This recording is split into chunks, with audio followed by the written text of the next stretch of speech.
Als we nou iets zeggen, dan zouden we over een paar minuten dit moeten horen.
Ja.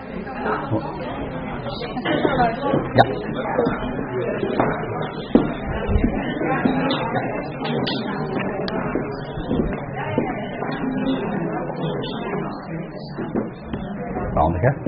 Goedemorgen allemaal.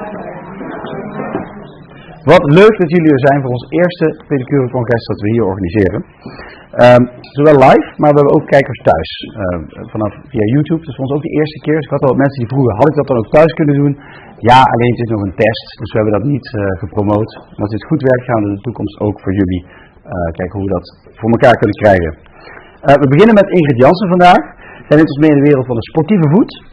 Over belasting, blaren, nagelproblemen en de rol die jullie als pedicure kunnen spelen in de preventie daarvan. Vanavond staan we al Ruud, die zit al achter in de zaal. Die verstaat helemaal niks van wat ik nu zeg, want die meneer kan Duits en Engels. Mocht je dat nou niet helemaal kunnen volgen, is niet zo heel erg. Wij zorgen dat die opnames later met ondertiteling in het Nederlands ook gepubliceerd worden. Dus kunnen jullie die alsnog een keer terugkijken en zeggen, hoe zat dat nou precies? En als je twijfelt, dan zitten wij ook in de buurt om eventueel, als je het echt helemaal niet kan volgen, om het te vertalen. Dat model is mijn lieftallige vrouw Lisa. Na de pauze krijgen jullie Noah Hansson. Zij gaat haar ervaring met droogtechniek en wat meer praktisch, eerlijk advies daarover geven. Omdat we zien in Nederland wordt heel veel met spray gewerkt. En de droogtechniek is soms wat ondergesneeuwd, terwijl dat toch ook een hele belangrijke manier van werken kan zijn. Zij komt uit België, dus heeft een heel mooi Vlaams accentje. Vervolgens krijgen jullie Dr. Anders Mandy Schild. Zij is een expert in communicatie. In haar workshop ga je aan de slag met persoonlijke presentatie, online, offline, communiceren met andere mensen in de zorgketen. Ze gaat er echt een workshop van maken, dus zorg dat je je laptop, tablet of smartphone klaar hebt. En ze gaat je ook helpen om iets met Canva te doen als je zelf wat wil presenteren.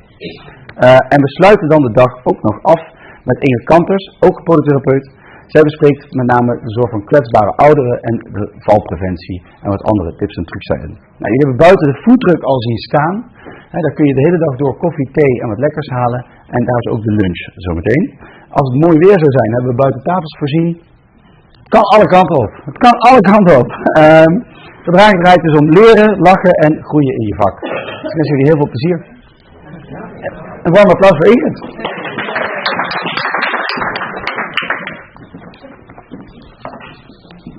Nou, goedemorgen dames, op deze zaterdagochtend.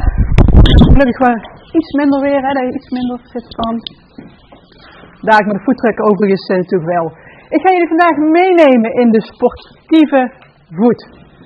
Een vak of een deelgebiedje waar de meesten wat minder mee te maken krijgen. Hè. Vaak toch allemaal diabetes, reuma en wat probleemvoeten. En dit zijn eigenlijk relatief gezonde voeten. En naar mijn mening kunnen jullie daar een hele belangrijke rol in spelen. Waarom? Jullie zien mensen heel vaak. En dat het heel vaak zien, horen jullie ook heel veel. En zien jullie vooral ook de voeten. En die voeten vertellen hun verhaal. Maar daar hoef ik jullie natuurlijk niks over te vertellen. Want jullie zien eeltvorming, jullie zien blaren ontstaan, jullie zien dingen ontstaan. En dan is het, goh, ik zie hier in één keer eelt. Ja, ik ben nog gaan padellen.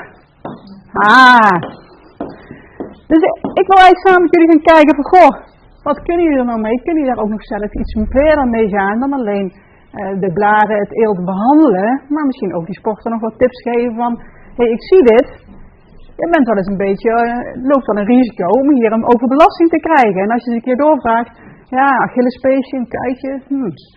En ik denk dat daar een hele mooie samenwerking ligt met sportpodotherapeuten, met fysiotherapeuten en anderen. Kan er iemand mijn slide doorsliden? Ja, dat geeft niet. Helemaal goed.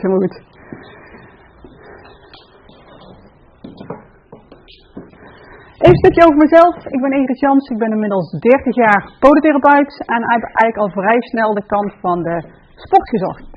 Dat betekent dat ik wel in een diabetische kliniek heb gewerkt in het ziekenhuis hier in het Maxima in Eindhoven. Dat is heel lang geleden en ik heb de diabetische voeten en reumatische voeten ook heel snel losgelaten en echt die sporter. Dus vraag me daar niks over, want daar ben ik echt niet op het goede adres.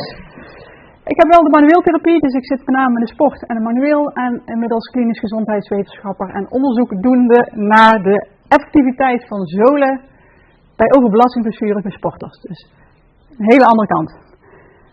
Mijn praktijk is polyfetische sportpodotherapie. We hebben vestigingen in Eindhoven, Weert en in Roosendaal. Dus wij zitten eigenlijk in het Brabantse, waarbij ik zelf eigenlijk altijd in het Weertse zit. Ik heb samen met Toos Menne en Dennis van Poppel een boek geschreven, misschien kennen jullie het, en dat heet Voeten en Sport. En waarom? Omdat wij dat letterlijk en figuurlijk een ondergeschoven kindje vinden. Je moet ziek zijn, wil je er in één keer die voeten in beeld komen, terwijl wij vinden dat ook juist bij gezonde sportende mensen zitten die voeten een hele belangrijke rol spelen. En vaak, nou ja, je wil niet weten wat we zien, ook op topsportniveau. Oh, ik kan niet sporten. En dan blijkt er gewoon een interdigitale likdoorn te zitten. En dan denk je, oh mijn god, serieus? En hoeveel sportartsen hebben daar nu al naar gekeken? Ik zie hier al allemaal knikken in de gezichten. En dan denk ik, het is toch jammer. Ja, het is niet zo belangrijk op de een of andere manier. Zeker de jongens vinden dat er altijd een beetje voeten. Allemaal niet te veel naar kijken. Dus het doel van het boek was dan ook, geschreven door fysiotherapeut Dennis van Poppel, door mij en Toos. Nou, dan heb je fysio, podo en pedicure bij elkaar. En eigenlijk de hoop van, kunnen we elkaar nou weten te vinden? Want ook wat voor jullie geldt, van kunnen jullie adequaat zeggen van, dit is misschien wel handig voor de fysio. Moet ook die fysio kunnen zien van, ja, dan zit daar een likdoorn of een wrijvingsprobleem. Misschien moet je even die pedicure in gaan schakelen, want die kan ook een grote meerwaarde betekenen. Al met al, verbinden, kennis delen en dat is een stukje kennis over schoenen, over blessures, enzovoort, enzovoort. Wat gaan we vandaag doen? We gaan kijken naar die voet als basis van je bewegen. Want bijna bij alle sporten, zwemmen bijvoorbeeld niet, maar bijna bij alle sporten staan mensen op die voeten te draaien, te springen, te rennen. En die zijn natuurlijk heel belangrijk. Dan krijg je te maken met sportschoenen. Ja, daar kunnen we niet altijd iets in doen. Waar we bij een dieet nog kunnen zeggen, pak een maatje groter, zachter, zonder naadjes. Die voetballer zal met die kleine krappe schoen het voetbalveld op moeten. Sterker nog, met een andere schoen mag je het veld niet eens op. Hoe gaan we daar dan mee om? Want ja, ik kan wel zeggen, dat mag niet. Die willen nou maar voetballen. Dan heb je ook nog te maken met ondergronden. Hoe gaan we daarmee om? Buitensporten, binnensporten. Alles wat invloed heeft op die voeten. Dan gaan we maar eens een paar dagen, 4-daagse lopen in de regen. Dat doet wel iets met je voeten. Uiteraard, ruimte voor casuïstiek, dat geldt ook voor jullie. En mochten jullie vragen of dingen hebben, denken van, ik heb zoiets in mijn praktijk. Gooi hem erin, als er ruimte en tijd voor is, beantwoord ik die graag. Want dat is natuurlijk het fijnste.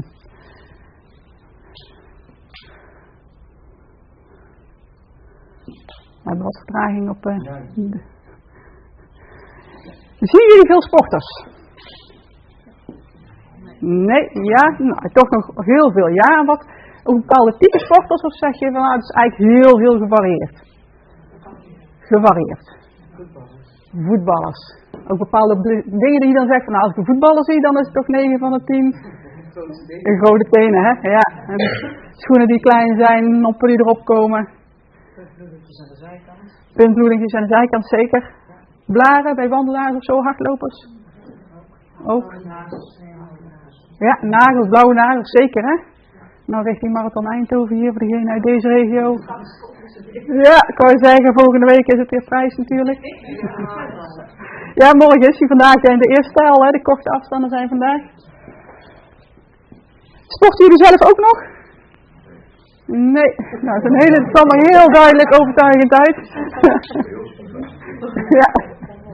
Ik zie anderen wel, ja, merken jullie dan zelf ook wel hoe belangrijk schoenen en sokken kunnen zijn? Ja, ik wil zeggen, jullie zijn er gelukkig allemaal alert op natuurlijk van dat pijntje, maar dan weet je wel, en dan zal je om je heen met medesporters toch vaak wat advies gegeven worden. Ik weet niet of jullie vragen, maar mij gaat in het weekend mijn advies altijd nog wel eventjes door. Hè, van, nu ik je toch zie, jij weet toch iets van? Ja. Zie je ook nog sporters met blessures dan? Jawel. Wonden, ja, dus echt de blaren die denk ik kapot gelopen zijn bedoel je? Of de andere soorten wonden? Oh ja. En behandel je jezelf ook nog echte wonden? Ja, ik kom met de zorg. Dus. Oké. Ja. Ik denk dat het ook tot een bepaald niveau ook prima kan. Een andere blessures, echt overbelastingen, Achillespezen of kuiten, knieën, ja.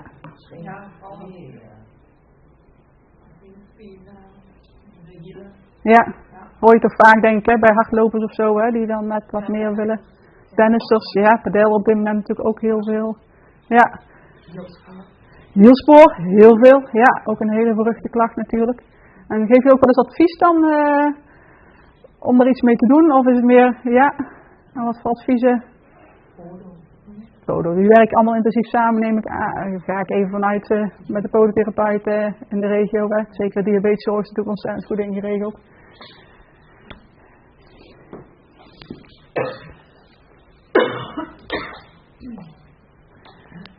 Als we dan voeten zien, denken jullie dat het mogelijk is om aan, nou, ik heb hier even een voorbeeldje, dit soort voeten te kunnen zien, dat misschien iemand een beetje at risk is om een blessure te gaan ontwikkelen. Dat is een hoger risico gaan dan als je in één keer ziet van, eigenlijk hadden ze nooit iets en in één keer zien we dit soort dingen. Ik zie daar al een hele mooie ja knikken, want ik denk dat het wel iets zegt. Het zegt natuurlijk alles over hoe iemand afwikkelt en waar iemand beweegt. Hè? En het is wel heel erg aan die binnenkant van het grote teengewricht en van die grote teen. Dus op zijn minst, als ik eelt zie, een neiging tot blaren, wrijving en druk. Hè? Dat zijn dan toch wel twee dingen die mij al meteen... bijna alle sporten zijn natuurlijk heel veel op die voorvoet. Hè? Of het nou tennis of volleybal, waar we normaal veel meer op de hielen zitten, zitten we dan veel meer op die voorvoet. Dus die staan maar op die voorvoet te draaien. Dus dan kan je je voorstellen dat daar toch wel blessures uit kunnen komen. We zien hier mijn collega Yannick, lang gehockeyd, maar dan zie je hier bijvoorbeeld wat die voet nou eens doen met hockeyen. Dan staan we eigenlijk niet bij stil. Dat is geen normaal lopen meer. Dat is ook op het einde nog even lekker een draaitje maken. En dan lekker op van die watervelden. Dus die voeten zijn ook nog eens een keer goed nat. Die sokken zijn nog eens goed nat. En maar lekker draaien. Hoe zou dat toch allemaal komen dat er dan eelt zit? En als we dat niet gaan behandelen, dan zien we die mooie wonden ontstaan. Want dat gaat onder dat eelt natuurlijk weer wrijven en druk geven. Maar ja, je ziet dan wel het type sport. Want dit is natuurlijk een hele andere beweging dan een hardloper of een wandelaar. Dat de sport eigenlijk maakt hoe die voet moet gaan bewegen. En dat is niet meer het normale lopen wat ik ooit 30 jaar geleden op de opleiding heb geleerd. En wat jullie hebben geleerd. Dat lijkt er nog niet bijna op. Dat doen ze ook wel tussendoor, een keertje rennen. Dat is heel veel draaien, keren en dat soort bewegingen. We hebben ook nog de schoenen die daarbij komen. Eerste schoen, een koppertje denk ik. Een voetbalschoen, morgen mogen we weer hè, tegen Finland. De tweede. Basketbalschoen, heel goed. Een basketbal kan ook nog handbal, zou je ook nog kunnen, lijkt het ook wel wat op. De derde. Wandelschoen. En is dat dan een hele stevige of een wat minder stevige? Minder stevig. Een A hoor ik hier. Oh, zegt het jullie iets? A-schoen? Een C of een B? Oh, kijk.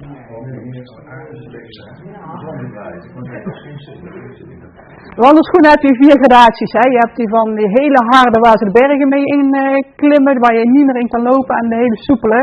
En de A is dan de hele soepelste en D is die keiharde. En hoe hoger we gaan, hoe steviger die schoen wordt. En dat heeft eigenlijk niks te maken dat het lopen beter wordt. Mensen denken altijd, ik heb een stevige schoen, dus ik kan beter lopen. Nee, dat heeft alles te maken met veiligheid.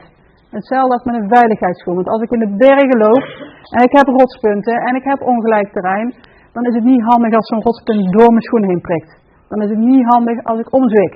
Want dan sta ik daar in the middle of nowhere waar ze niet met een ambulance kunnen komen, waar ze niet met een helikopter kunnen komen. Dus veiligheid. Maar die veiligheid maakt dan meer afwikkeling, want die enkel wordt steeds meer ingepakt dat ik niet meer kan afwikkelen. Dus de afwikkeling gaat er echt aan. De zool wordt harder. Minder demping. Dus mensen met een veel te zware schoen, dan hoor je hier allemaal, ik heb maar een C-schoen gekocht, want ik heb zo'n voetklachten. En ze lopen het ene eelt naar het andere, ze lopen de zolen van de schoenen kapot, want die zijn totaal niet te maken om op asfalt te lopen. Dus trap daar niet in, mensen denken dat vaak, stevige schoen is beter. Nee. Nederlands terrein, AAB. Geeft dat ook heel vaak knieklachten dan? Zeker. Ja. Zeker, want je moet je voorstellen, je wil altijd een beetje dit hebben met lopen. Als die schoen zegt, dat gaan we niet doen, ja, los het hier maar ergens op. Die buiging gaat er komen. Dus zeker, knieklachten, scheenbeenklachten, absoluut. Jullie zien eelt met name. Likdorens, eelt, dat soort problemen. Ja. Sorry? Stootnagels de berg af gaan lopen, zeker. Die laatste schoen, de meest rechtse, dat is een beetje de moeilijker, hè? Sorry? Een wielren. Ja, zeker. Dat is een winterschoen voor het wielrennen.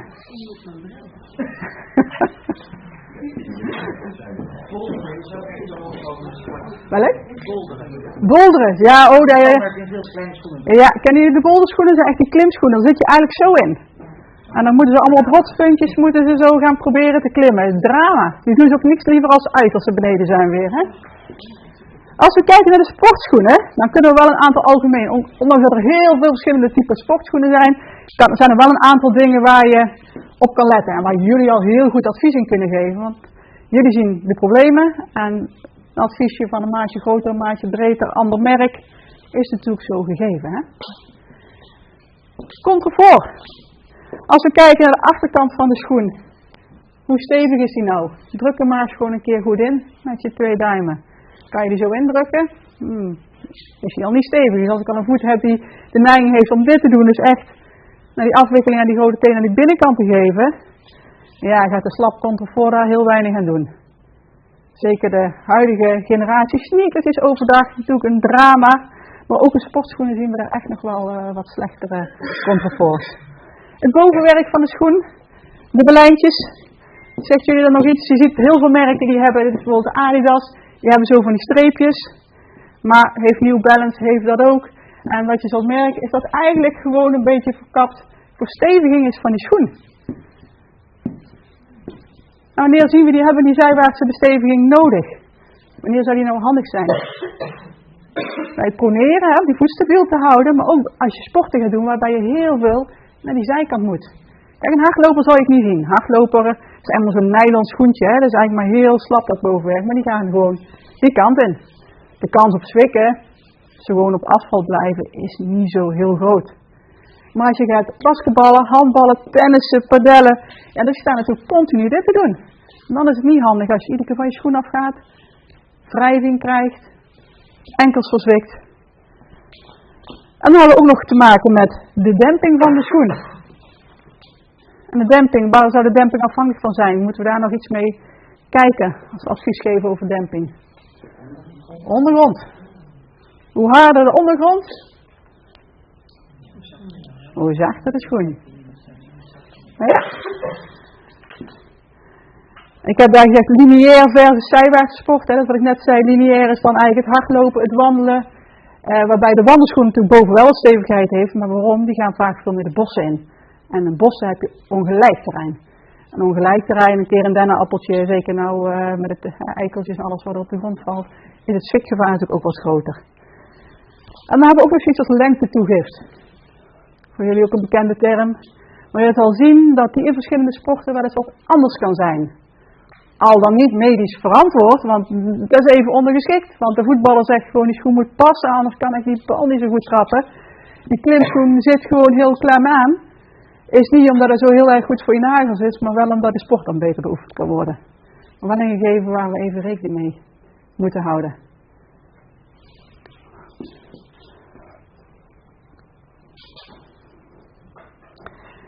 En dan hebben we ook nog verschil tussen dames- en herenschoenen. Dus niet iedereen zich altijd even goed van bewust dat een damesvoet effectief een andere vorm heeft dan een herenvoet. We hebben oneerbiedig gezegd iets meer een eendenvoetje dan de heren. Daar zijn de damesschoenen ook op gemaakt. Daarom hebben ze ook een dameslijn en een herenlijn. Dat heeft met deze vorm te maken. En de kinderen hebben weer een andere verhouding erin. En dat is het probleem met de pubers, die tegenwoordig al maatje 42 hebben op zijn 11e, 12e. Die komen in de heren, of in de volwassen modellen terecht. En eigenlijk past die voet daar nog niet zo heel goed in. En naast de vorm, dat is nog steeds ook nog een extra ding, verschil tussen de heren en de dames. Dus niet alleen de vorm van de voet, maar ook het gewicht. Hè. Gemiddeld genomen zit er bij de mannen een ander gewicht op bij een bepaalde schoenmaat dan bij de vrouwen. En als je een demping hebt die gemaakt is voor iemand van 60 kilo en dan gaat iemand voor 80 kilo en dan gaat iemand van 60 kilo oplopen, dan wordt die schoen eigenlijk relatief hard.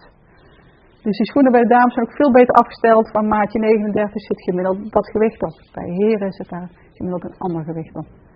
Dus dat zijn belangrijke dingen om even in de gaten te houden. Zeker bij de kinderen is gewoon een lastige groep. Die hebben ze waarschijnlijk allemaal eens gezien van die kindervoetjes die net doorgeschoten zijn. Die dan in zo'n, zeker de jongens, dan een forse herenmaat moeten die daar bijna in zwemmen. Want smalle maten in sportschoenen, die gaan we niet zo heel erg vinden. waar de confectieschoen nog heel gevarieerd is, valt het allemaal mee. En dan hebben we ook nog iets als profiel van de schoen. Ja, er is veel over te zeggen over schoenen. En hier zien we bijvoorbeeld tennissen. Tennis is natuurlijk heel duidelijk geweest, zeker nog in de tijd van de tapijtbanen die we hadden. Hier zien we bijvoorbeeld een gravelschoen. Je kan het profiel niet zo heel goed zien. Die moet je straks in de presentatie kan je het nakijken. Hardcore banen, maar ook hier geldt weer wat ik net eigenlijk al hoorde. Hoe harder de baan, hoe meer demping. Maar ook hoe stroever de baan, hoe gladder de zool. En degenen die ooit op tapijtbanen gesport hebben, ik weet niet of er mensen zijn, ik zie daar al wat ja knikken, echt de tapijt indoorhallen, ja, schrikkelijk stroef. Als je enkels kapot wilde hebben, dan was dat een goed moment. Dus als je dan een schoen met wat profiel had, dan was het gewoon, nou, je stond ook meteen stil en alles schoof door. Dus je had gewoon echt zolen die helemaal vlak waren, er zat geen profiel, niks in. Tegenwoordig is dat niet meer, maar ze hebben wel de indoor betonbanen. En wat je zeker bij tennis ziet is dat gravel, dat er allemaal een beetje, dat je gewoon kan schuiven. Dat is natuurlijk een stuk fijner, dan krijg je niet die klappen op je knieën en op je enkels. Ja, het is natuurlijk wel even belangrijk om te kijken van, ja, past het profiel wel een beetje waar iemand op sport? Want als die dus met een te grof profiel op een stroeve ondergrond sport, ja, wat doe je in die schoen? Niks anders dan wrijven. Blaren, eeltvorming, likdorens, blauwe teennagels. Want je schuift gewoon in je schoen door, je schoen blijft stilstaan en jij gaat in je schoen gewoon naar voren. En zeker bij de groep tennissers, die weten meestal wel wat de ondergrond te spelen. En als je dan een keer vraagt, goh, heb je ook gekeken of jouw profiel van de schoen, heb je die daar ook op afgestemd? Ja, ik ben gewoon naar de Intersport gegaan en ik heb me gewoon een schoen gekocht die daar toch niet altijd rekening mee gehouden is. Dat is altijd wel een advies wat je al heel makkelijk kan geven. Je kan eigenlijk heel makkelijk ook checken hoe stevig is die schoen nou. Pak hem maar eens gewoon vast, druk maar eens gewoon lekker tegen de contrefort aan. Duw je dat zo weg? Hoe makkelijk tolereert hij, hoe makkelijk laat hij die pronatie toe? Laat hij hem heel makkelijk toe, kan je hem net zoals zo'n all-startje helemaal ronddraaien en dat kan steviger.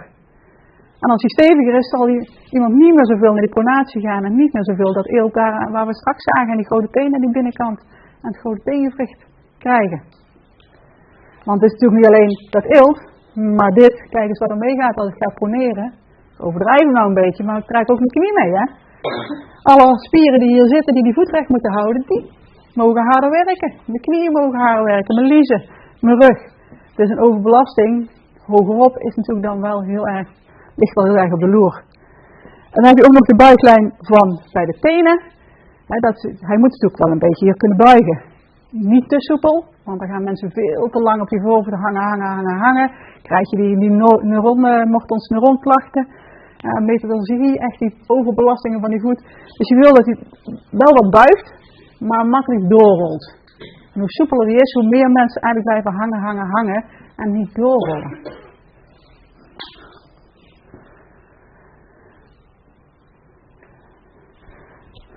Ik weet niet of iemand nog weet wie dit is. We hadden een Belgische en een Vlaamse in de zaal. 2, meerdere. Dat is al eventjes geleden, een jaar of 10 geleden. Stijn de Volder. Wielrenner in de ZLM-koers hier in Nederland. Die was tijdens de rit zagen we in één keer dit gebeuren. En die heeft daar dus zijn schoen gewisseld tijdens een wedstrijd. Je kunt daar gewoon klikken en daar op de linkerboven zien dat hij hem uitklikt. Dan geeft hij hem aan de volgwagen en dan krijgt hij een nieuwe schoen terug en kan hij weer aan. Zat klam, had een kleine schoen. Ja, en daar fietst, als je dan een uur of 3, 4 moet fietsen en die voet gaat ook nog eens een keertje dat doen. Dat is niet voor te lachen. Gewoon echt een kleine schoen. Zo simpel kan het zijn, maar dat kan dus wel betekenen, dat kost tijd, hè. En als je dan een beetje voorin ligt, kan dat wel de tijd zijn winnen of niet winnen. Ja. Ondergronden hadden we het net al even over, hè. En er zijn er veel verschillende, hè. Veel verschillende ondergronden. Heb je een binnenzaal een houten, hè, de basketbal, volleybal zie je nog wel eens houten ondervloeren, die heel veel veren. Je hebt er gewoon een sporthal ondervloeren, maar ook gewoon buiten de asfalt. Atletiekbanen. Iemand op de atletiekbaan gelopen ooit? Die veren al een beetje, hè. Zit ook al wat demping in. Asfalt zit weer geen demping in. Bosondergronden. Zeker nou met de blaadjes, lekker glad. Af en toe modderig. Kan ook weer heel hard zijn als het heel lang droog is geweest. Hè? De beachvolleybal, die zien wij, Weert zit vrij voor volleybal, dus dan zien we ook de beachers is helemaal in. Dan gaan ze blote voeten op zand. Dan zien we nog wel de stenen die of zo dubbel klappen. Het is best pijnlijk, want dan scheuren er meestal al bandjes ook mee af. En voor de tenen en de eeltvorming is het ook niet altijd even goed. Scherpe dingetjes die erin kunnen zitten. De hockeyvelden, zand gestrooid, water ingespoten. Ook daar heel veel verschillende typen ondergronden waar die voeten ook weer aan blootgesteld kunnen worden.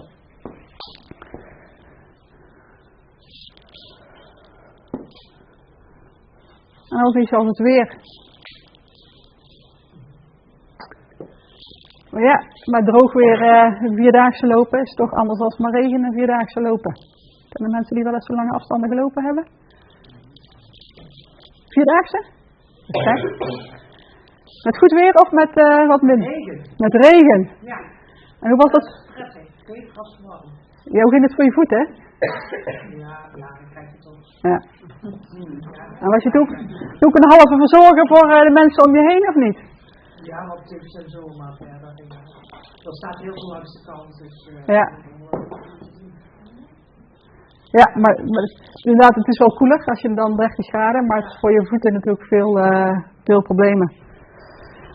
Nou, ik hoorde net al iemand met een wond op de hiel. We zien hier ook een blaartje. Ja. Nee, maar het is pijnlijk. Hè. Als de voetballer is, dan is dat heel pijnlijk. Hè. Ja. Ja, precies. Hè. Dan moet je wel even dan...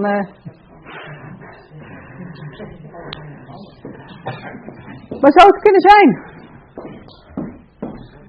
Of... Ja, dat even... Oh, ja. Het kan allemaal zijn eigenlijk, hè. Comfort kan niet goed zijn, de pasvorm, te groot, te klein, sokken. En tegenwoordig met die kousjes, die schoenen met zo'n kousje aan die schoen vast zit. Dat ze gewoon niet meer goed stevig in die schoen zitten. Maar bij voetbalschoenen, nou mag je.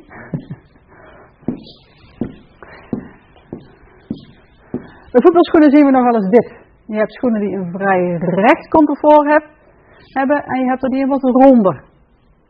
En er zijn een aantal merken of modellen die er echt om bekend zijn. Dus een Puma die is wat rechter. En daar zie je dat die wat ronder is.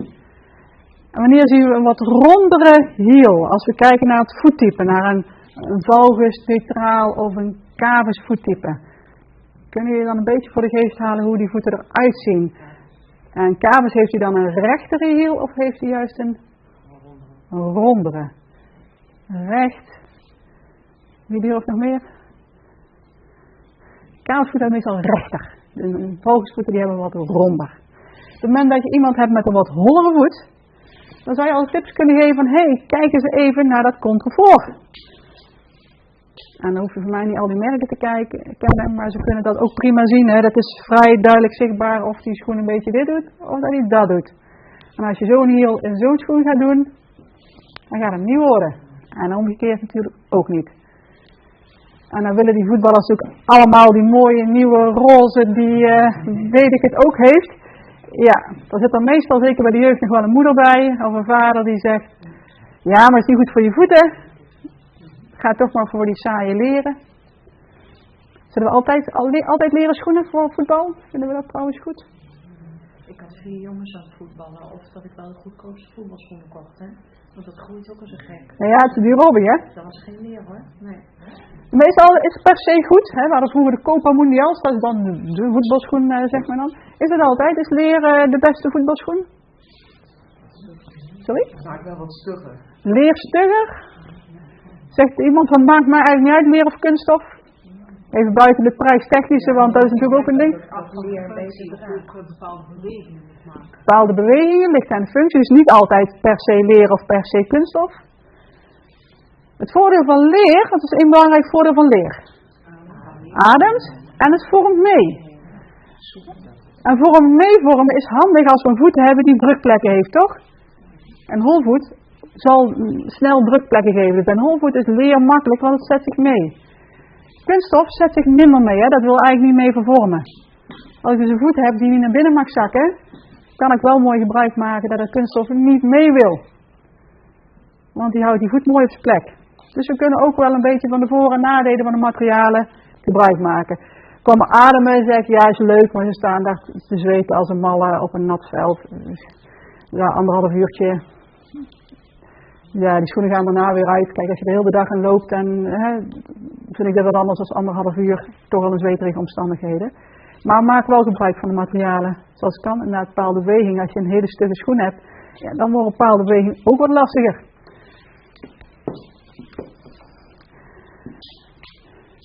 En dat is eigenlijk een belangrijke boodschap voor jullie, waarschijnlijk een inkoppertje. Een verkeerde schoen of een sok, dat lijkt eigenlijk iets heel minimaals. Maar dat is eigenlijk wel, kan wel een begin zijn van een blessure. Dus we hebben een tijd gehad dat we van die anti-slip sokjes kindjes in schoenen lieten lopen. Het wordt nou, zou ik op TikTok of zo ook weer geadviseerd. Denk, waarom? Ik zie je al heel moeilijk kijken, je wordt er bijna akelig van, toch? Ja. Dus moet je je voorstellen dat je iets hebt wat niet mee wil bewegen in die schoen en die kinderen zitten maar te glijden. En dat is dan niet advies op TikTok, ik bedoel. Ja, dat wordt wel door veel mensen helaas. Dus daar ligt ook weer een taak voor ons om daar goede informatie te geven. Sorry?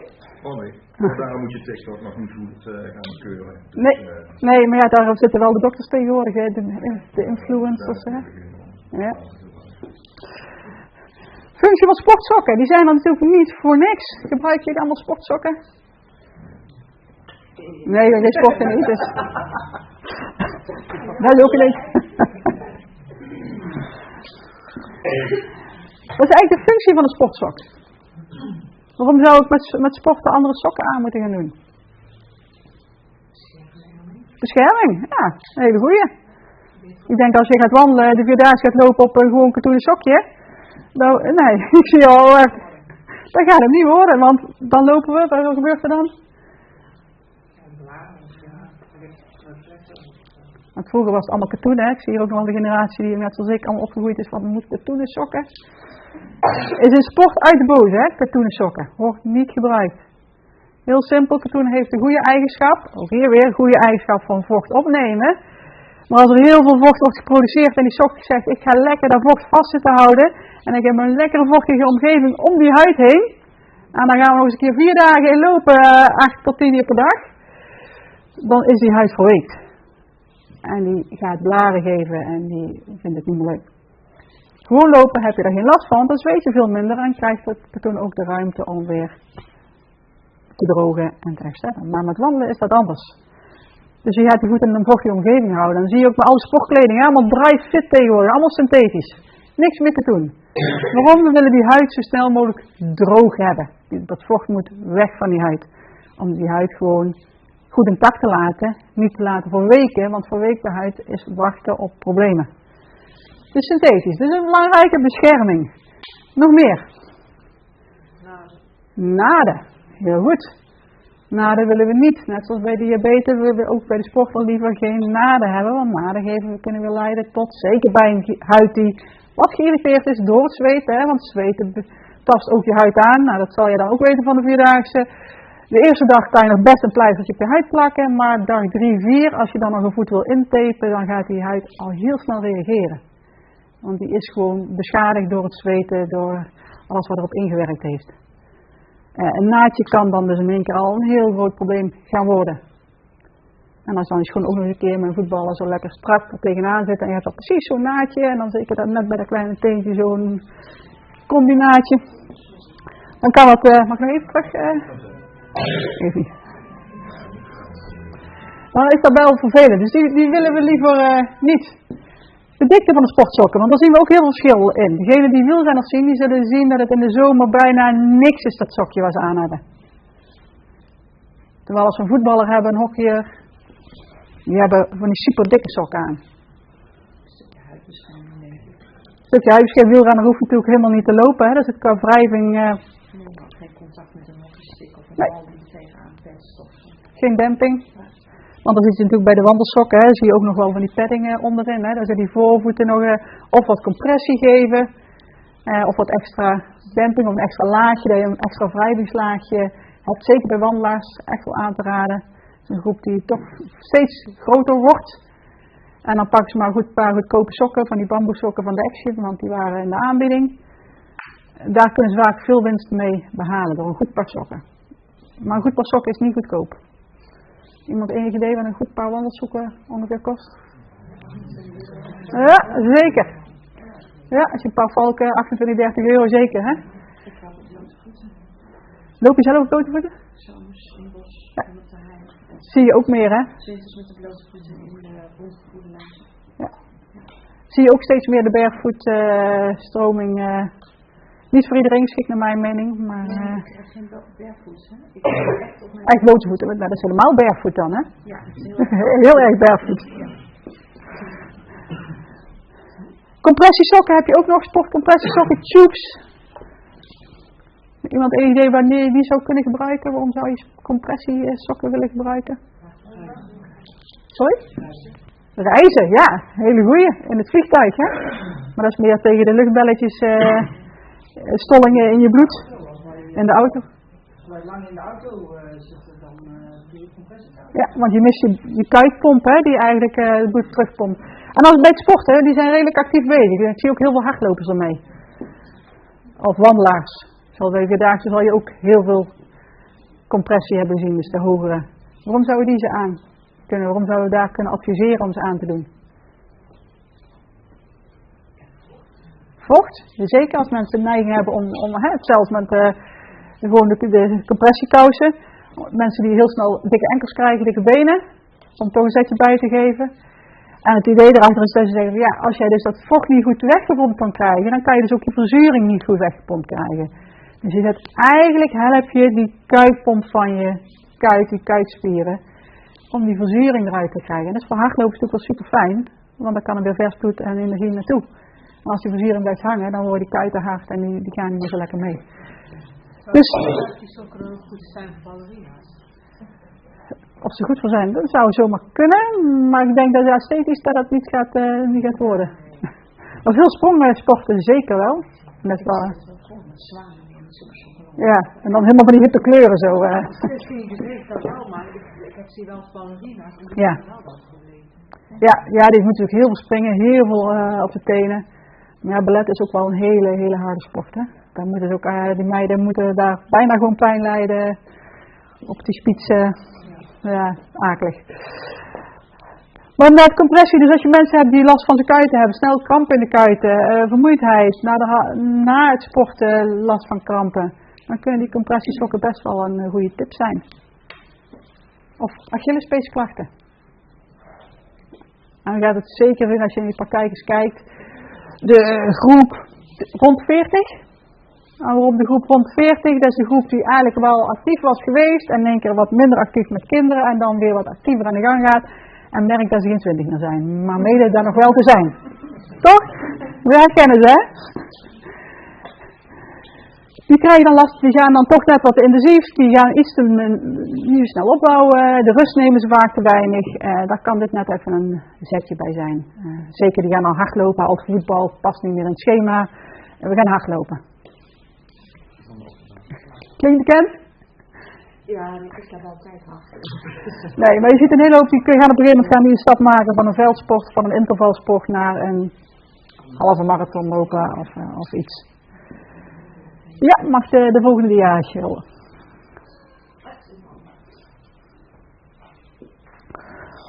Juist de maat van de sokken is ook nog een dingetje. Dat is eigenlijk een heel simpel trucje voor sommigen al bekend. Ik zie hier al wat gezichten ja knikken. Je pakt de sok, maakt een mooie vuist. De hiel en de tenen doe je rondom je vuist. En als ze dan tegen elkaar komen, heb je de juiste maat. Laat er even op, als je compressiesokken hebt, er zit compressie in, die moet je er dus wel een beetje uittrekken. Want die sokken zullen wat kleiner ogen. Ja?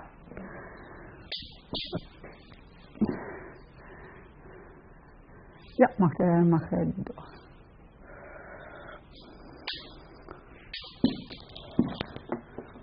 Nou, herkennen jullie dit? Misschien een wond, hè? Misschien ook niet, hè? Flinke blaar. Ja, mag hem weer.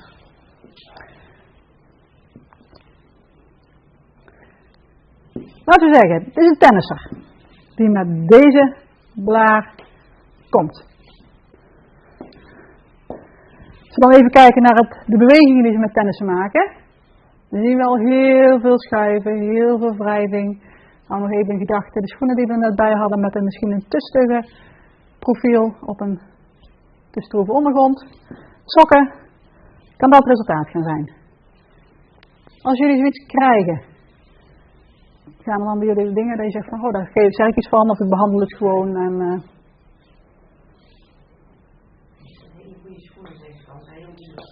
Het zijn heel de beste, hè? Dat is net zoals die hoge hakken, die zijn ook echt de fijnste die ze hebben. Ja, maar duur is goed. Ja, dure Prada hakken zijn ook heel duur, maar... En het meer heeft meegekeken, hè? Waar je niet mee kunt starten is inderdaad wel eens vragen van leuk, die goede dure schoen, mag ik hem eens een keertje vasthouden? Neem hem gewoon eens een keertje mee. Ik denk dat jullie iets meer expert zijn dan de gemiddelde klant die bij jullie komt. Kijk er zelf eens even naar of jullie ook vinden dat die dure schoen ook heel goed is. Is de ondergrond goed? Is de maat goed? Dat klopt. Er zijn er heel veel en ik zie natuurlijk met de zolen, dan moet je de zolen ooit... En je denkt van, oké, maar als die zool net zo lang is als een gewoon zo belaste voet, dan kan ik je één ding zeggen, dan is die schoen te klein. Ze al geen voetmeter hebben om de voeten op te nemen. Ja. Dat ligt een beetje aan de zaken, dus wat je gaat zien, zeker met hardlopen hebben we echt wel wat zaken waar we zeggen, ga daar maar heen. Dat is niet voor alle sporten te doen. We hebben ook veel basketballers. Basketbal moet je bijna allemaal online bestellen. Daar is in de winkel niet eens te krijgen. Dus wat zou je dan doen? Hoe geven jullie een maat aan als je zegt welke maat moet iemand hebben? Stel, een hardloper heeft maatje 40 qua lengte voor gewone schoen. Moet hij dan langer of korter met hardlopen? Ietsje langer, hè? Dus gewoon lengte toegeeft. Hoeveel millimeter voor een normale dagelijkse schoen? 5 tot 10, afhankelijk van de voetmaat. Hardlopen. 10 tot 15, afhankelijk van de voetmaat. Maar inderdaad, ze weten niet meer op, maar we kunnen het ook wel zelf meten. Ja. En dan kan je zeggen, ja, maar dan weet ik niet of het een maat 40 is of 41, dat klopt. Maar dat staat vaak ook in de sportschoenen een Japanse maat. En als je gaat kijken, dan is dat millimeters. Dan staat er 275. En als je dan weet, oké, ik heb hier een voet van 25 centimeter. Stel er eens even 10 tot 15 mee op. Dan moet het 265 op die schoenmaat zijn. Ga maar eens thuis kijken in sportschoenen. Degene die hier sportschoenen bij jou zal waarschijnlijk al in staan. Maar degene die sportschoenen aan hebben, staat het er 9 van de 10 gewoon in. En dat geeft al iets meer houvast. Het andere hele makkelijk is, laat ze het binnenzooltje uit die schoen halen en laat het er even op staan. Ja? Dan staan ze aan te kijken. Oh ja, dat kan ook niet. En die centimeter is bij de meeste gewoon een duim. Toch? Dus het hoeft niet spannend, maar het is wel een gebrek. En mensen zijn vaak gewend te kleine schoenen. En zeker sportschoenen zijn nog wat ruimer. Dus als ze een bepaalde druk willen gewend zijn, dan willen ze die ook in die sportschoenen varen. Dat is natuurlijk niet altijd juist. Ja, de voeten worden na verloop van tijd wat langer. Dan zeg je mensen, ik heb altijd 7. Ja, en zeker bij de dames in de overgang. Dus dames na de zwangerschappen en dames in de overgang, die voeten gaan groeien. Helaas, het is wel een feit. Op hoge leeftijd vaak nog een keer. Ja, jij nog een keer? 80. Ja. Alles is opgerekt, hè. En het vetpolster wordt steeds minder, hè. Het wordt steeds mager en ze kunnen eten wat ze willen. Daar gaat het niet meer bij komen. Dus daar kan je in ieder geval eens kijken. En is de breedte dan ook goed, hè? Want niet alle sportschoenen hebben breedtematen, maar er zijn wel een aantal merken die gekend zijn om smaller of breder.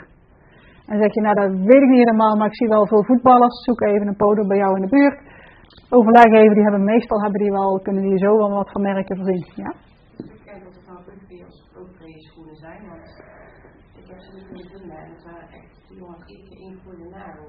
Ja, bij de rugby zie je ook vaak naar de voetbalschoenen uitwijken. Echte rugbymerken hebben ook heel weinig keuze in Nederland. Ja.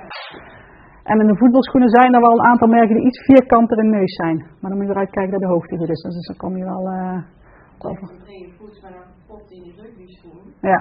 Maar ik weet niet waar het al lag, want zijn gewone schoenen waren goed. Nee, wat je dan nog wel eens kan doen, als er een zooltje in ligt, het even bij de tenen wegknippen vanaf 4. Even dan een beetje afschalmen, dat hij net iets meer ruimte heeft. Ja, in de toolbox net al meer ruimte heeft. Even wat improviseren. Maar ja, dat is gewoon drama. Voetbalschoenen met echt een forse kabelsvoet. Blijft een dingetje. Dus de echte voetballers, zeg maar, die heel veel betaald krijgen, die hebben bijna allemaal custom schoenen die gewoon gestyled zijn als een Copa of iets anders. Maar die hebben echt die ruimte wel. Maar dat is lastig. En zeker in rugby, ja, dat is geen hele grote sport hier in Nederland natuurlijk. Goed, de tennister. Dit was een tennister die semi-prof is. Nou, bij verwijdering zien we toch wel richting lichte wond, toch wel ver beschadigd. Maar ik werk samen met Toos, dus Toos behandelt daar gewoon natuurlijk perfect. Druk vrijleggen. Die gaan over een paar dagen gewoon met tennissen overigens. Hè. Dat is niet dat die 3 weken stil gaan liggen. Gaan die niet doen natuurlijk. Hè. Dus eigenlijk moest die weer gewoon de baan op. Dus dan is het inpakken en zorgen als het toernooi voorbij is, dan is het onze tijd, zeggen we altijd. En tot die tijd is het pijn ruimen. Hou in de gaten, dit zijn verder gezonde mensen. Hè. Hier hebben geen onderliggende pathologieën, diabetes en andere ellende. Dus die herstellen ook goed normaal gezien. Maar dan is het inpakken, zorgen dat ze een wedstrijd doorkomen en dan alles weer eraf. En als het toernooi voorbij is, dan zijn ze de onze. En dan dat is voor voetbalwedstrijden, die moeten ze een kampioenswedstrijd spelen. Ook al is die nagel ingegroeid. Dan is het zo, ja? Nee, oh sorry. Maak ze maar even afstand. Ja, ook al is die nagel ingegroeid of doet het pijn, die willen gewoon spelen, die pakken een paar paracetamol. En na de wedstrijd, dan is het ons terrein. En dan mag je. Ik ben blij dat je dat hoort zeggen, want ik doe dat dus regelmatig met DVO, een hele grote korfbalvereniging bij de communiespelen op niveau. En die jongens die komen dan op zaterdagmorgen bij me van, ja, we moeten vanavond een belangrijke wedstrijd en bla. Ik zeg, ja, maar dat kan niet, jij worden. Doe maar. En dan zeg ik wel, je hoeft niet te betalen vandaag. Volgende week gaan we naar de tuin ruimen. En dan gaan we afspreken. Ja, heus wel. Maar je mag voor dat ook gewoon rekenen, hè? Ja. Het is hun keuze dat jij meer behandelingen nodig hebt. Ja, maar dat doe ik dan. Oké, ik wou zeggen. Gewoon goed contact met die vereniging, maar mijn zoon zat erbij. Ja. En dan doen we dat zo. En ik zeg altijd van, en wel binnen. Ja, want Toos' dochter zat natuurlijk bij het volleybal. Ook hetzelfde. Ja. Die moeten gewoon wedstrijd spelen en dan ga je anders kijken, dan ga je die voeten anders behandelen. Maar je moet wel zeggen, dit is niet oké, want ik sta hier niet helemaal achter. Ik help je die wedstrijd door en daarna bij de mijne. Maar dat mag je ook rekenen, want ze moeten vaker terugkomen, omdat ze gewoon... Nee, want vaak zijn wij dan te lief van, ach ja, hè. Zeker. Zoals met de 4-daagse, wat ze doen vanuit de EHBO, het alleen maar leuke plas tapen om die mensen dan wandelend de dagen door te laten komen. Of het verstandig is. Ja? Ja, voor de huid zal nog wel makkelijk herstellen. Dus ook de vraag, hoe is de rest van het lichaam? Als er echt knieën, alles overbelast is, dan komen de mensen al heel vervelend terug. Ja, nee, dat sowieso. Maar om ze de dagen door te hebben, als die blazen zijn, om dan maar dik te tapen.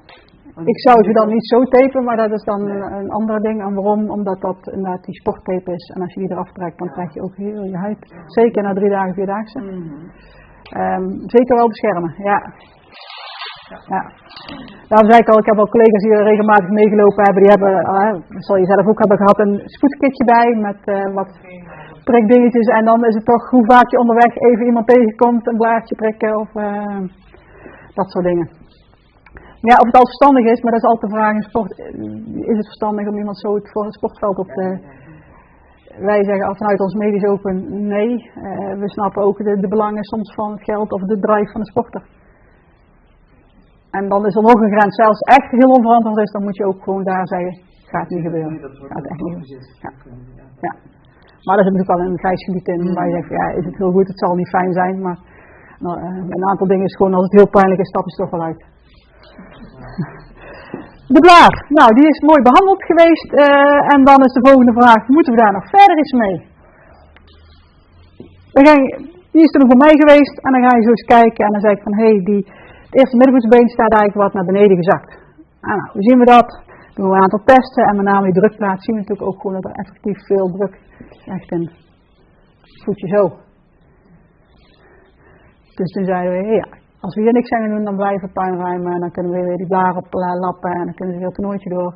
En dan gaan we verder. Dus daar zijn we verder mee gegaan.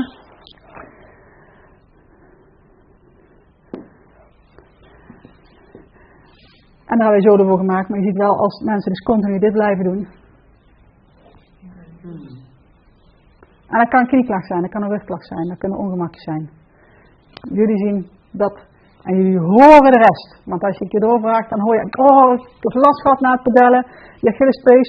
Ja, het was alleen maar de dag daarna, toen was het weer weg hoor. En op een gegeven moment is het niet alleen de dag daarna, op een gegeven moment is het ook tijdens het sporten. En dan hoor je al en dan zie je dit. En dan zou ik zeggen, goh, trek even aan de bel. Raadpleeg even een collega, het zijn een fysio, het zijn een podo. Om die mensen ook lekker aan de gang te houden. Maar de signalen zijn er vaak al veel eerder. Want dit soort dingen zijn er vaak al veel eerder dan de andere klachten er zijn. We hebben de zoden gemaakt. Je ziet daar ook die uitsparingen voor die grote, voor die diepstand erin zitten. En ja, in dit geval was het een valgus die we moesten gaan corrigeren. Daarbij. Sorry? Oh. Dat betekent dat je het over sportzolen hebt, want die vraag zullen jullie vaak krijgen of jullie zullen dit vaak zien. Ik leg me gewone zooltjes over in mijn sportschoenen. Is dat goed? Nee. Ik zeg, je gaat ook niet op je hakken hardlopen, al we daar in Amsterdam dan wel weer af en toe eens een keer doen. Maar al die schoenen zijn anders. We hebben net allemaal verschillende schoenen gezien. Hoe kan het zijn dat al die schoenen anders zijn? En bij de ene wikkel je niet af, bij de ander sta je dit te doen, bij de andere ren je die kant op. Hoe kan je dan zeggen van de zool waarbij ik dit doe, is even effectief daarvoor als iets waar ik continu op mijn voorvoet sta. Het is eigenlijk een inkopper en toch zie ik het heel veel gebeuren. Zie ik de leren zolen voor overdag in tennisschoenen gaan. Ook die leren zolen zuigen zich vol. Lekker in een natte omgeving sporten en glijden. Berg aflopen op leren zolen.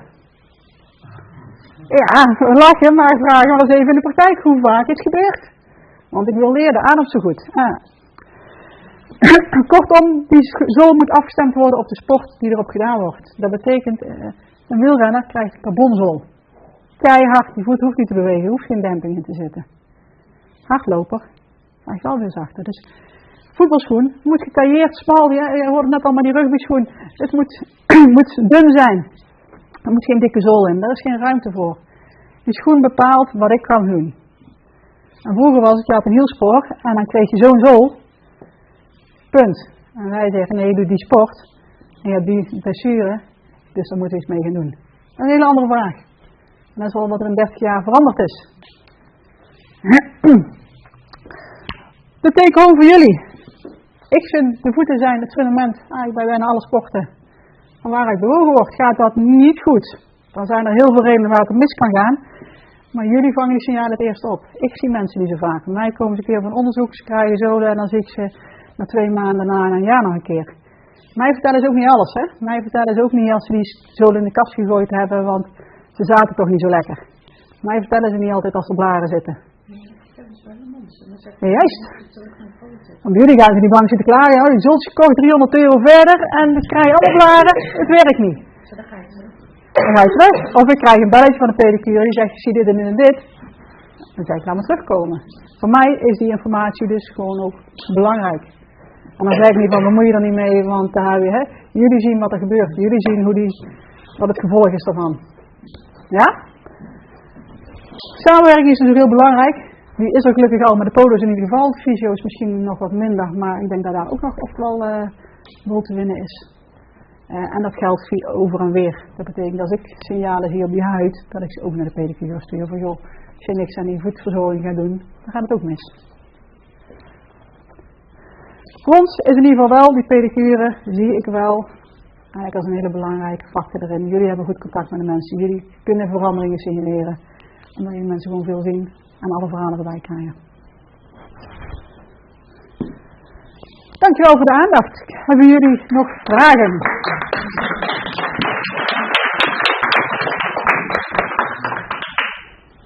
Jij maakt alleen sportscholen? Ja.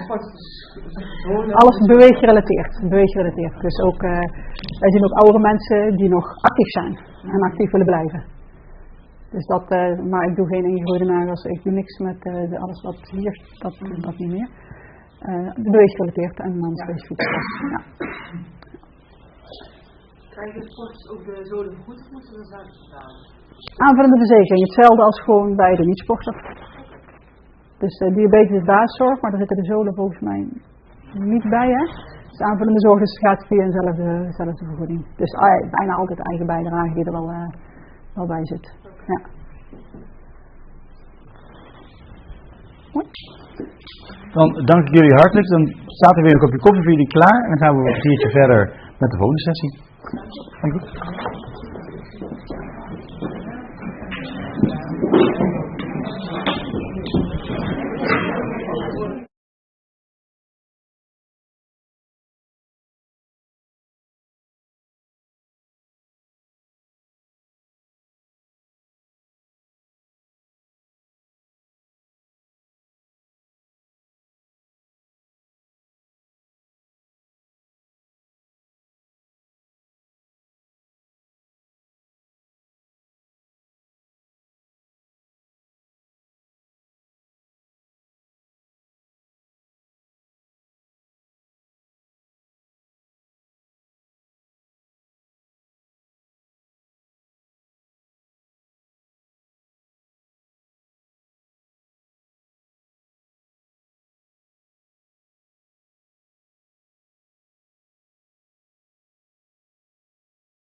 but my Dutch is not there. So perfect. All right, but yeah. So I'm very happy to be here. Thank you for the invitation, Lisa and Ronald. And today, maybe it's also very exciting for you to see a little bit how we are working in Germany. My name is Samuel, and I'm also a podiatrist in Germany. I used to study from 2012 to 2014, 2 years in our school in the home base in Neuenburg. And then I used to work for 1.5 years with my brother, who owns an own podiatry clinic. I used to go to the homes of the patients and also in the clinic. And today, I want to show you a little bit how we are working in Germany from ergonomic side, how with the technique, how to use the instruments, and how to work in little detail. And in the end, I want to show you, which is the main topic of the session, also the blue light technique, how we use it in Germany.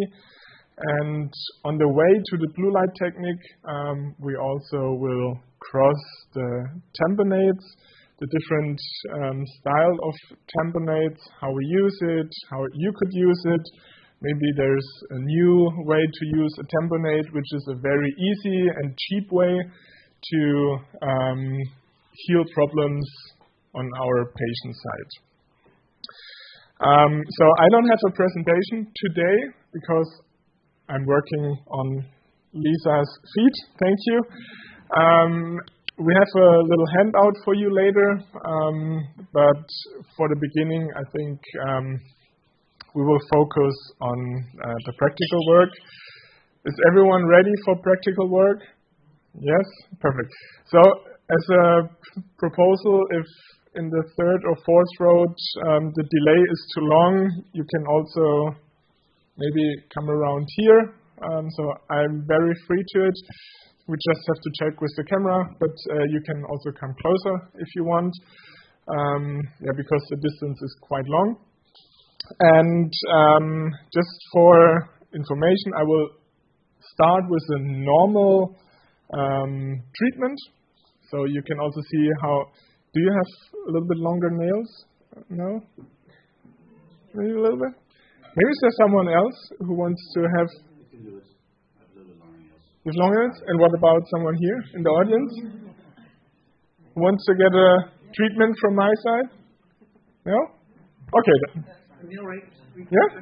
Yeah, perfect. It depends on you. Perfect. So I will do a little treatment to prepare everything for the blue light. So on that way, you can see a little bit how I'm working on a proper way. Perfect. You can have a seat already before. I will do everything, so you only have to take a seat.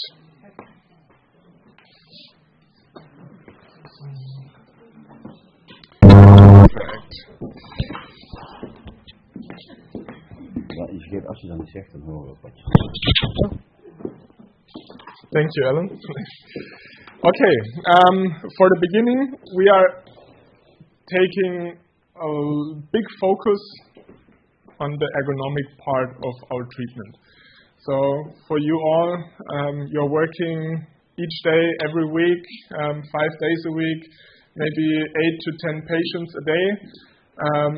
And are you thinking about your ergonomic working sometimes? Sometimes, yes, but mostly we are thinking about reaching a good result because the patient is more important for us than myself. That's a problem we have in Germany. If it's here a little bit different, that's good. If you take a bigger focus on yourself. But yeah, we want to, or I want to remind you this morning a little bit to focus a little bit more on yourself. And the treatment will be done quite easily on the other side, but I have to take care of myself because I'm working 8 hours a day, 10 hours a day, 12 hours a day, 5 days a week, and there's not a good thing for the patient if I'm feeling sick because of my back after 2 years of working. So yeah. So in the beginning, I'm always saying in the beginning, sorry.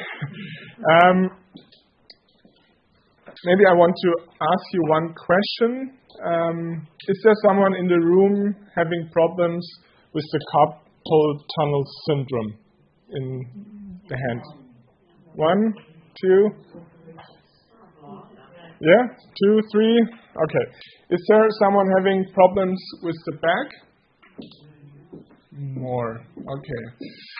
The one with problem with the back, are you making home service treatments or mostly in the clinic? Clinic. Out service as well. Okay. And is there someone having headache after working? No? No? Good. Sometimes? Shoulder? Okay, shoulder problem is there. Okay, perfect. All right, it's good for me to know because at some points I will give you maybe some tips how you can prevent to have those problems. Okay? All right. For the beginning. There are 3 different rules I want to explain for a good ergonomic working in the clinic. Okay. The first rule is the 3 times 90 degree. Have you ever heard about it? Perfect. So is everyone following the rule at home? So I want to remind you, we have 90 degree here on the feet. We have 90 degree here in the knee section and also in the back section 90 degree. At least 90 degree.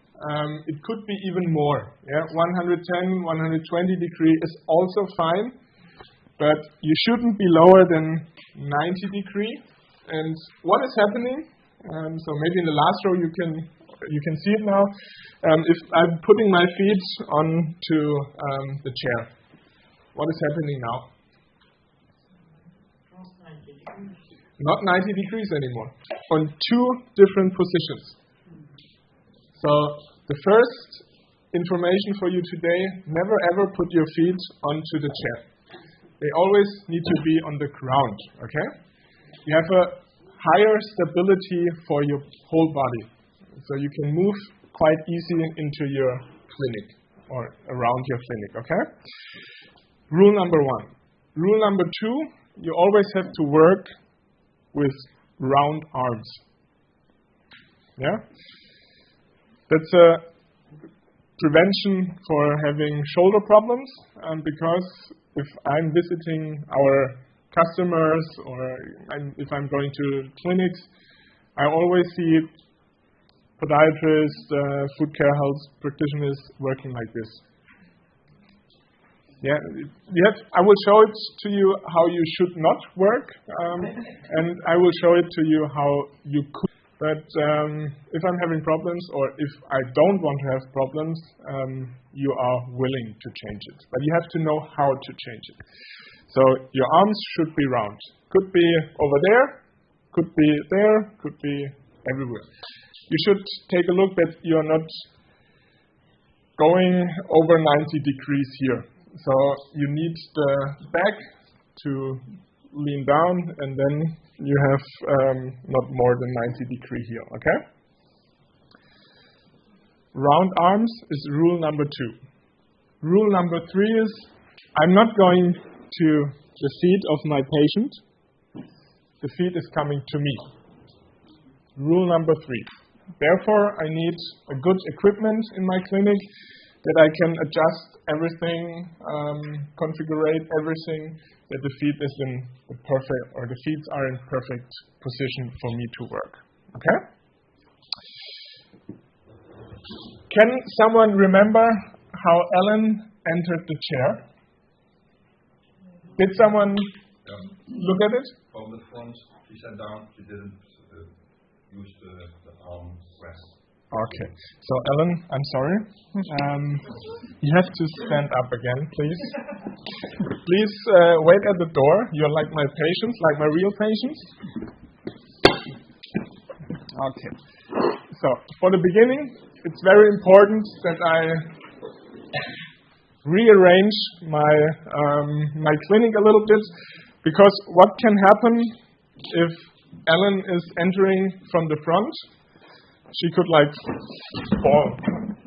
She could walk into the cable here. She could, it's just a little risk for me.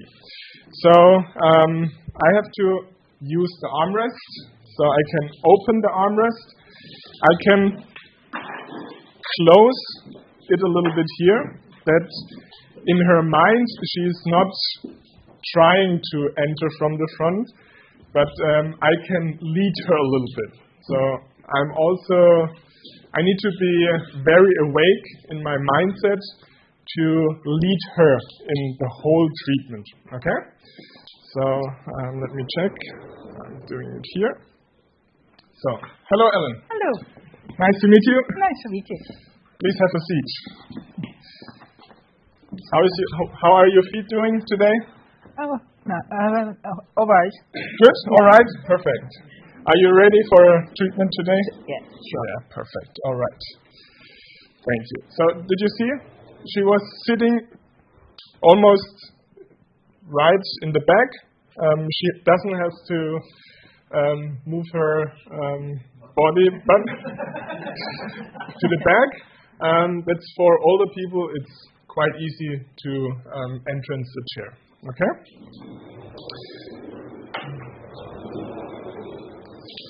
All right. And I know foot bath is not so popular here, but I love it. We can discuss about it, but it shouldn't be the focus. We can discuss in the next break why I love to do foot bath. Okay.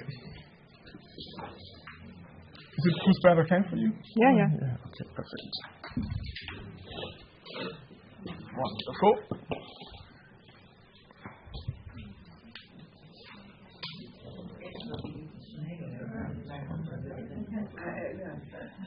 I'm not used to it. Someone taking my socks off. Of course, it's my job today. You're starting with moving your body to her feet. You are 100% right. So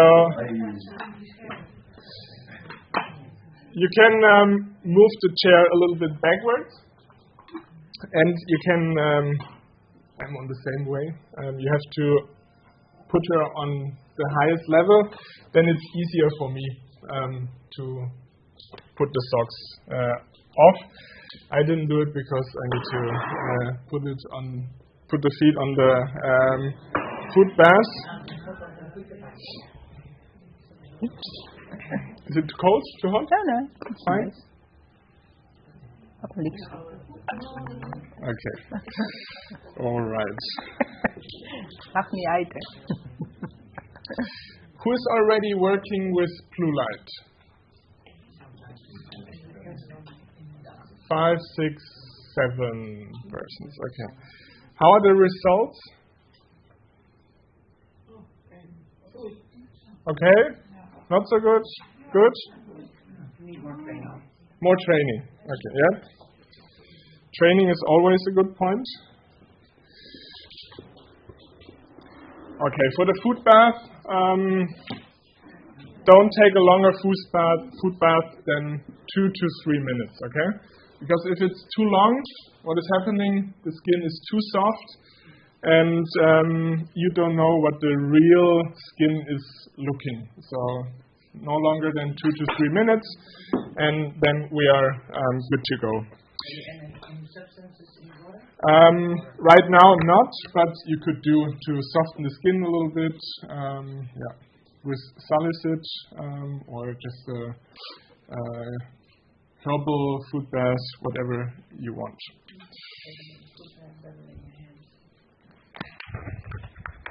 Okay.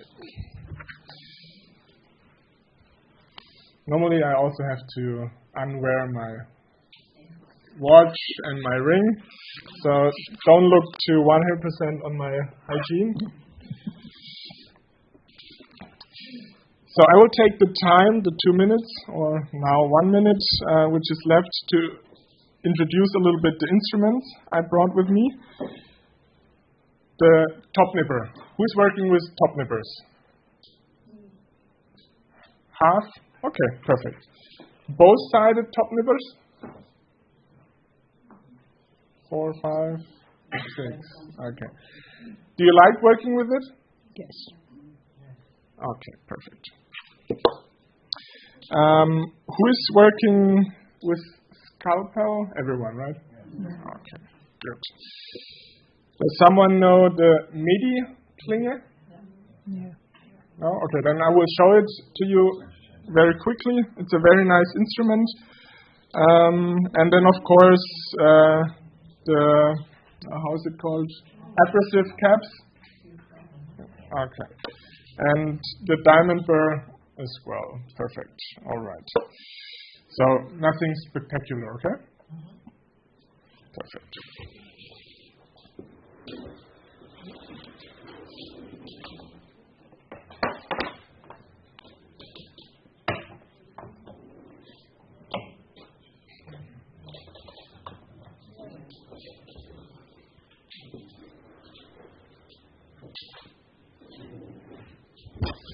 So, Ellen, perfect.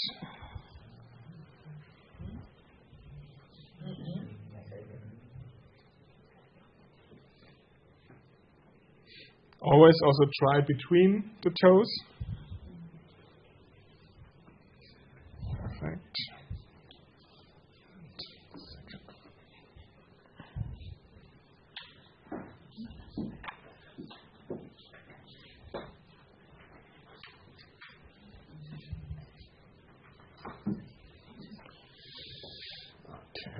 Thank you.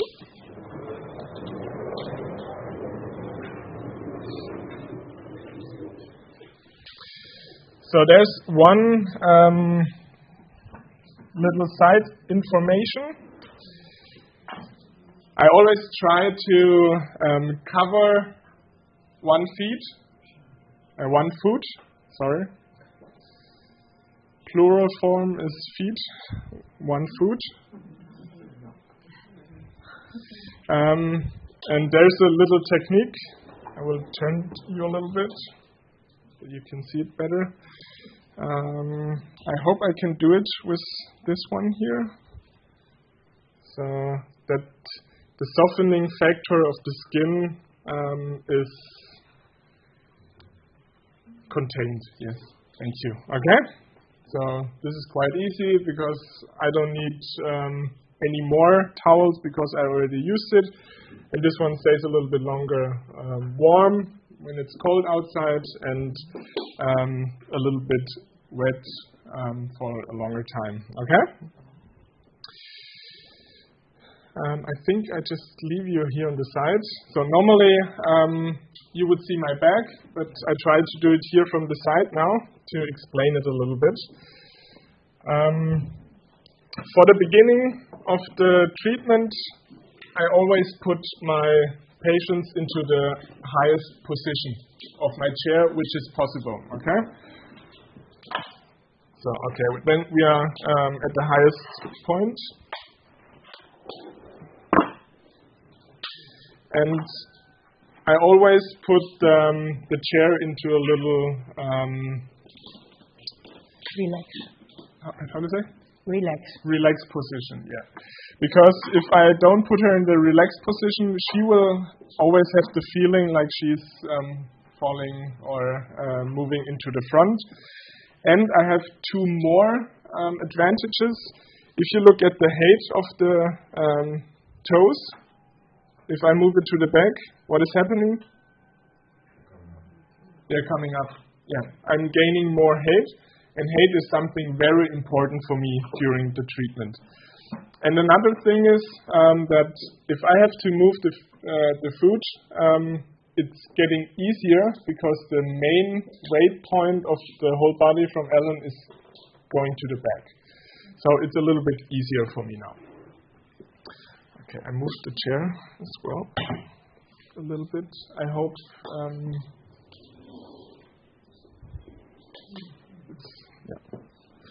we're improvising a little bit. For the beginning, we start with hypercorositas, but you don't have any. Okay. Me on my toe a little. Yeah, a little bit. Okay.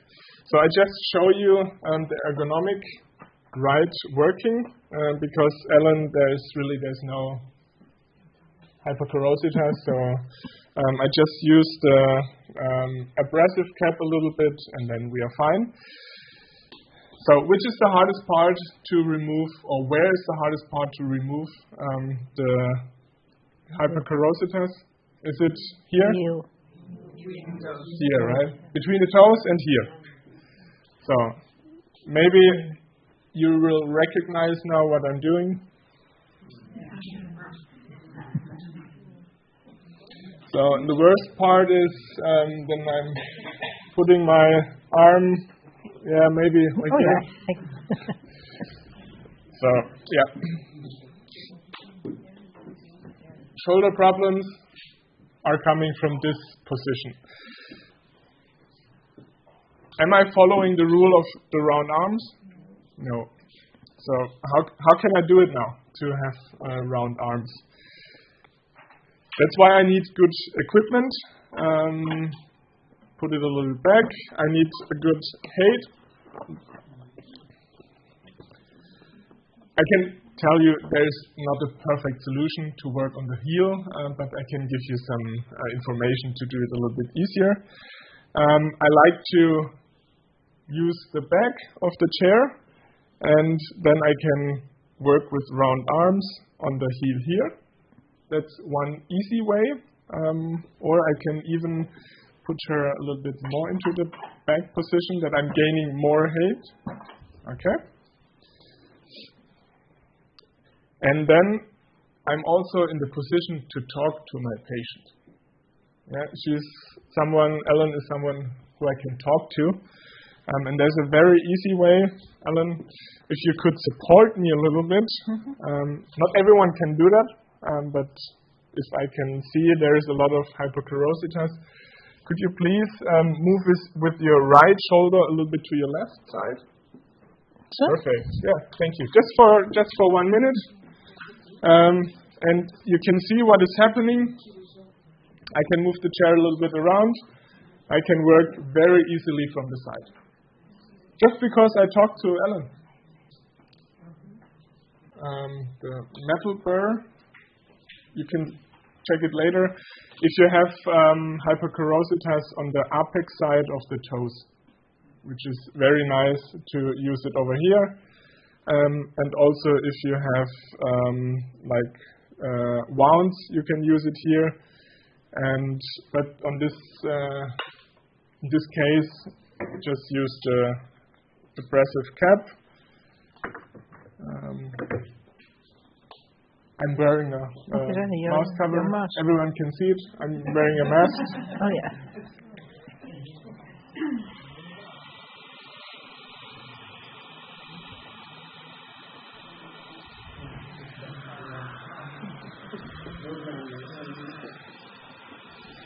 So there are two ways of holding it, like this or like this. And if you're working with the abrasive caps, please don't use a speed higher than 10,000 rotations per minute. You should be between 5 to 10,000, not higher, okay? Here's a little bit.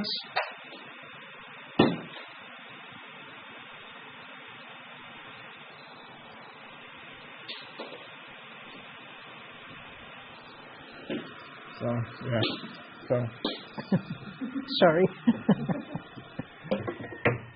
Okay, then just to show, and then we take a look at the left foot.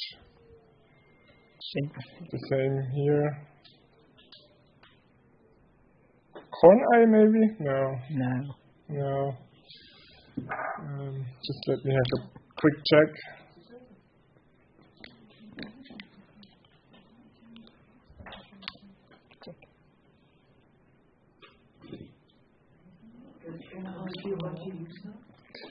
This is the pre-treatment.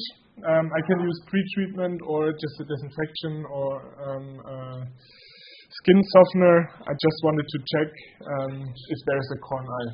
If it's wet, you can see through the different skin layers. But yeah, there's nothing. I would love to show you. So if someone has a corn eye, When is the corn? what? It turns white. If there's a corn, it turns a little bit white. Yes. Oh, okay. And you can see it like a glass skin.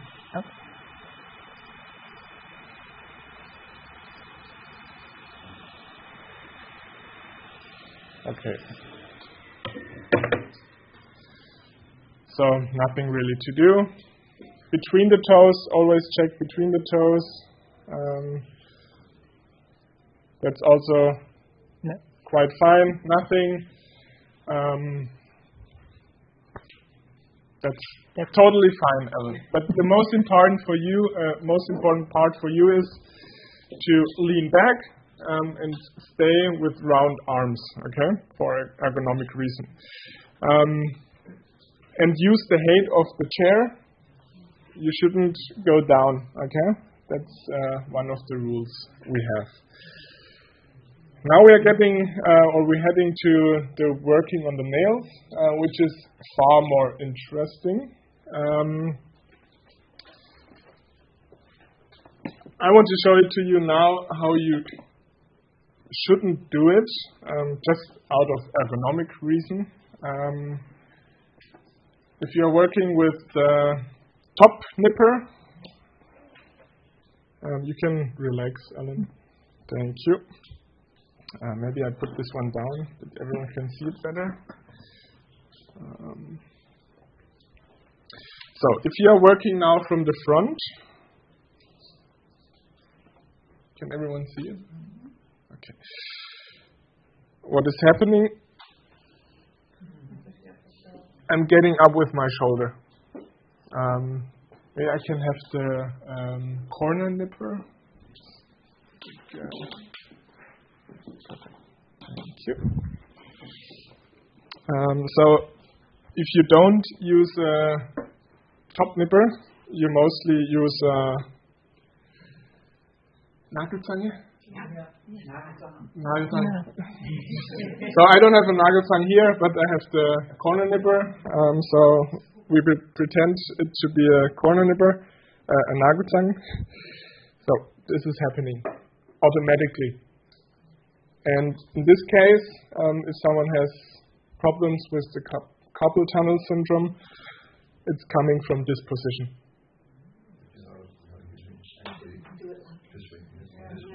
How? But it's bad also. This? Yeah. You're working like this? Yeah. But how do you get into the sulcus of the medial part? You have two ways. You can change your position, your angle with the patient, so you can roll around the feet, or like your chair is possible, what you are doing now. Exactly. Okay, so you change coming here from the position. Okay. So no one from your side is only working from the front. No. Good. Very good. Okay.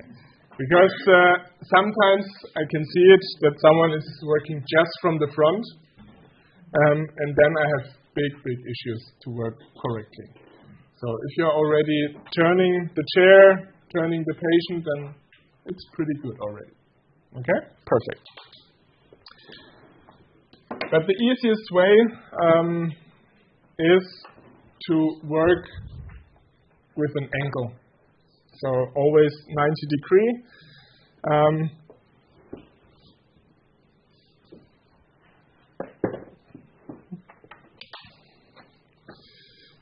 So what is happening now? you can hold the nail or the toe and get into the medial part of the toe and also to the lateral part of the toe. Your shoulders are in the right position, your back is in the right position, and your arms are round. Okay? But it doesn't look very comfortable for the patient. Like, Ellen is not really relaxing because she's holding everything, and now I have to check what I can do for her to be a little bit more comfortable, and that's why we should work with a chair which has two separate parts. And now I can do a very easy thing. I can use it. What is happening now? It is much more stable when the feet is standing on the footrest, and the nail is almost flat. So it is not looking into the sky. Yeah? If it's looking into the sky, you either have to push it down or you are getting up with your shoulder as well. So please remember to use it, and it's much more comfortable for you, Ellen, right? Yeah. We didn't talk before. No.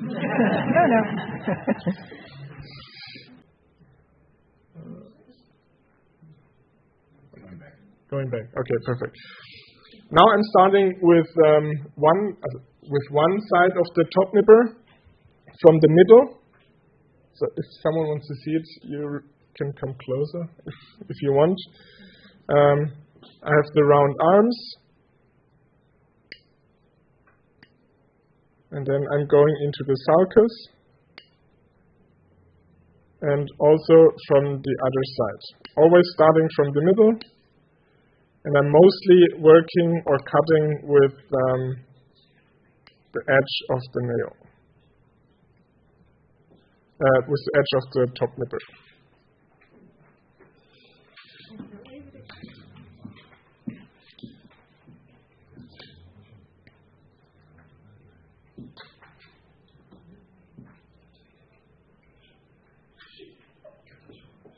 So you also don't have too long nails, which is pretty easy in this case.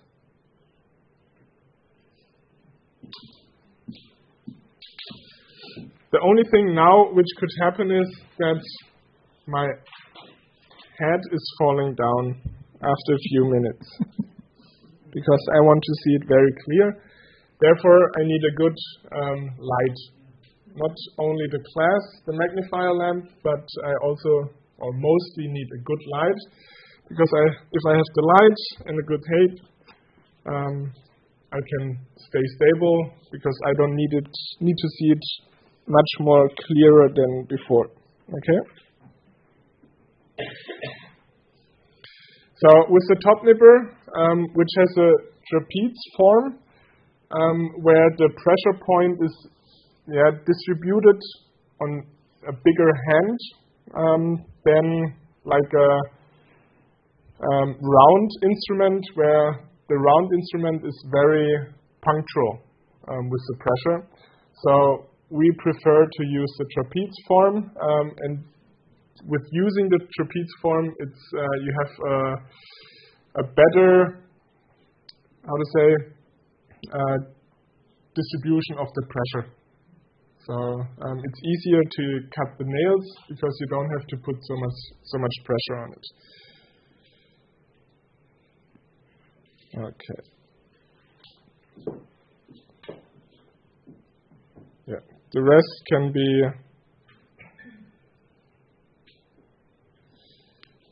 done. All right. Okay. So this is all the normal treatment, but we are doing it in the preparation for the blue light. And with the diamond burr, let me show you the Mediklinge. So this is the instrument with the, maybe, have someone seen it before? Mediklinge? But you don't use it, right? Not so much. Yeah?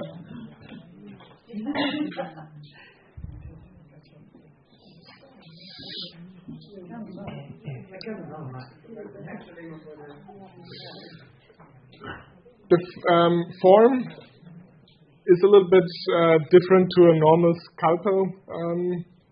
So you have a round. It's very hard. Maybe you can show it to the camera.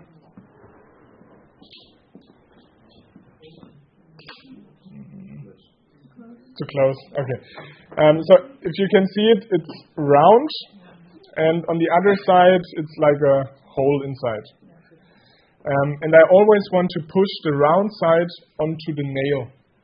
So, and if I do it like this, the possibility of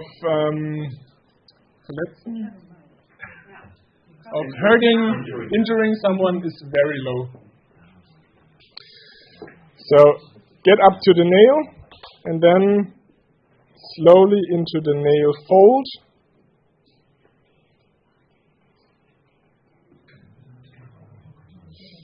Ellen even has no hypercorositas in the nail fold,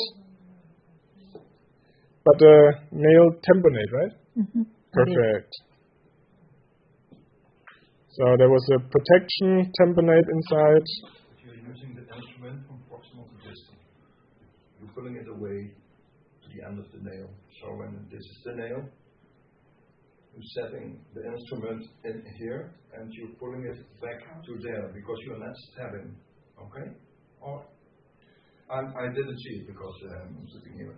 So I'm inserting the instrument, and then I'm moving with the round side into the nail fold, and then I'm turning around.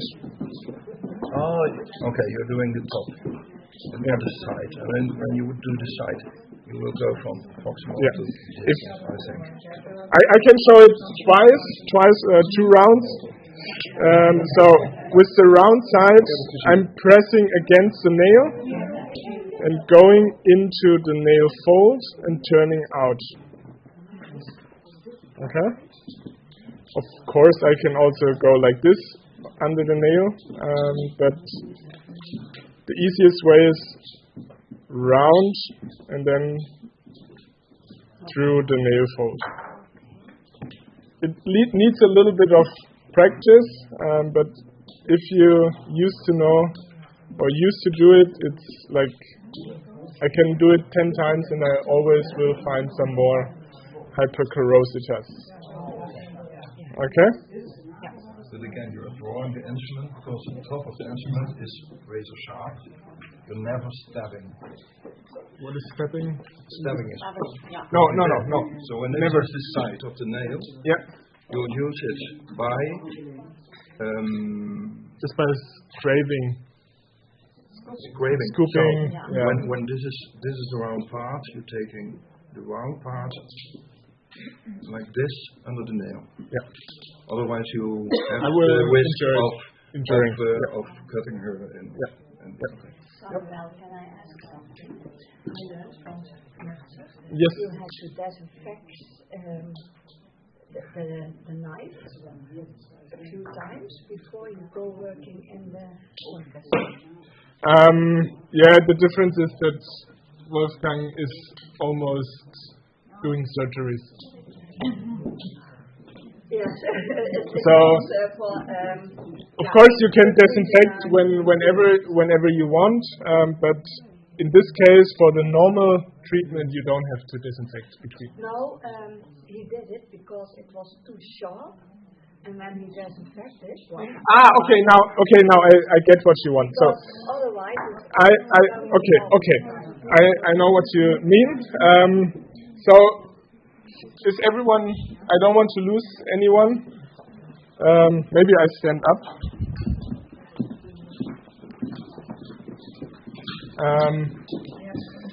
So for this instrument, there are 2 qualities.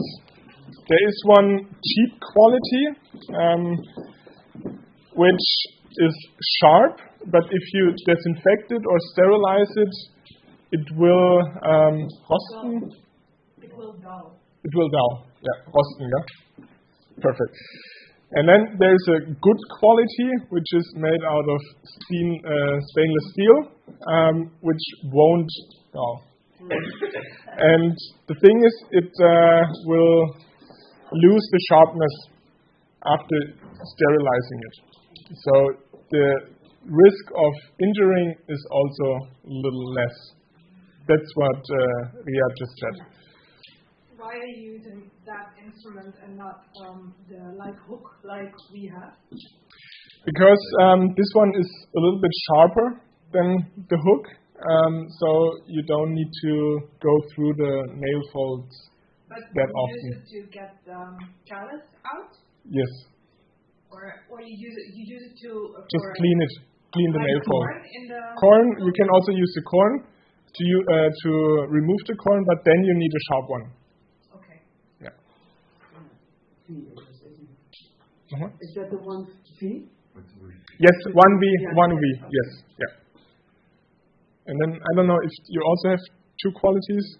The more expensive one, so there's one 1V version is I think €1, €2, something like that. But you can use it very often. Yes. So this is quite a popular instrument on our school in Germany because you are very fast with it. Okay. And I can also check if there are some corners from the nail left, so I don't need to change the instruments very often just to do the palpation, so I can also use the other instrument. Can you use it to get out like a nail? With this one? No, with the other one. With the sharp one, you can also, if you cannot use the corner nipper because the nail is too deep, you can use a sharp, was heißt Klinge nochmal? A knife, or the Medi knife. You can use it when it's sharp to cut the nail. But it needs a little bit practice. Yeah. But sometimes it's easier than using the corner nipper and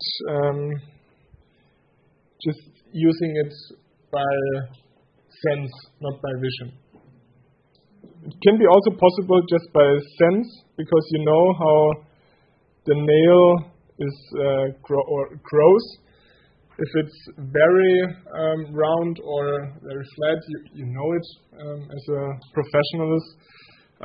But you can also use the knife or the Medi knife to cut it.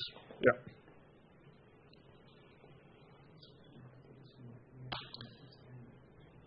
Okay. Yeah, very boring nails. Good for you. It's good for you, Ellen. Yeah.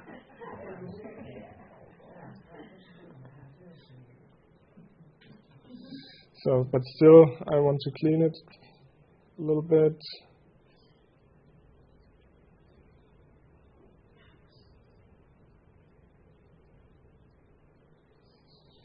Okay.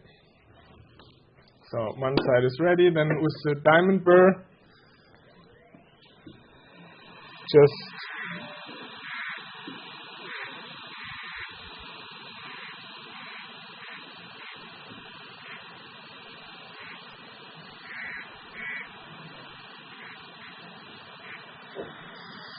so do you usually burr the whole nail when it's healthy, or just the front? Perfect. So if the nail is healthy, you don't have to burr the hole or to flatten the whole nail. Only maybe onto the nail matrix. You can flap it a little bit, or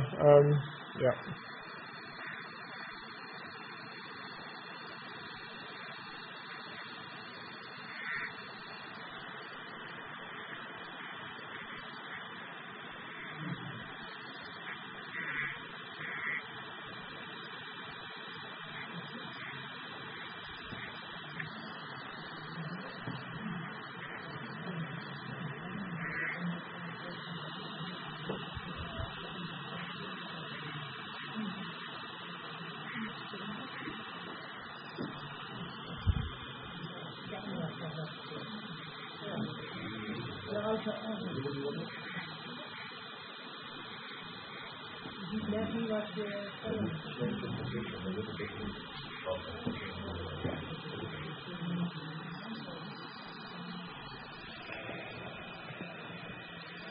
Okay.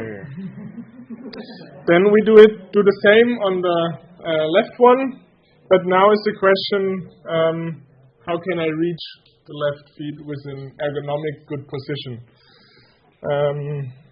Is there someone of you working with the left hand as well as with the right hand?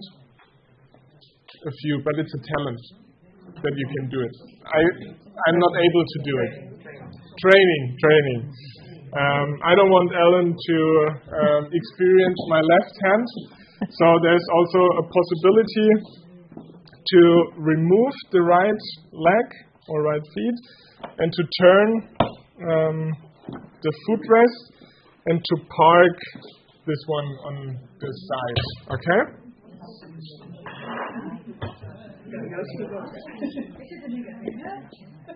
And now I can do the same. I can park the left feet and then I can work from the side. Everything fine? Yeah, I do have a chair like that, an old one. But you never used the function. I didn't even know it could. So now you know it. You have to lift it up a little bit, and you have to turn it. Also, that you put the foot on the. Everybody is sitting like this. Yeah, it's much more relaxing for Ellen. And you also have to check this rest here, because if it's too steep, it could press on the leg. So you always have to check on the right position. This one is not so comfortable for the patient, like this. So these are the factors I know to influence the right sitting of the patient. Okay. But I shouldn't ask my patient, are you sitting good? Are you sitting comfortable? I shouldn't ask, because what will be the answer? Oh, it's too high for me. Could you please go a little bit down? I need to sit a little bit more straight. They have a lot of different wishes we shouldn't ask for. Okay? I know how to place the patient, and I know how to work properly. Okay? And that's the most important part. So I have to bring the feet into the position I need it. Okay? The same here.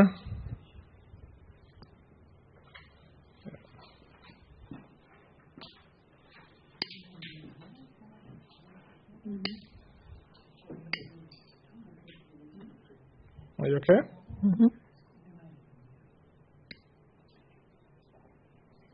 Okay. So what makes this nipper better than the regular one? Like the normal nail? Yeah.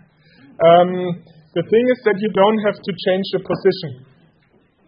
So if you're working from the side, you're getting into the lateral nail fold, and then you have to change the position into this direction, or you have to change the position of your chair. And with the top nipper, because it's both-sided, you can go both directions.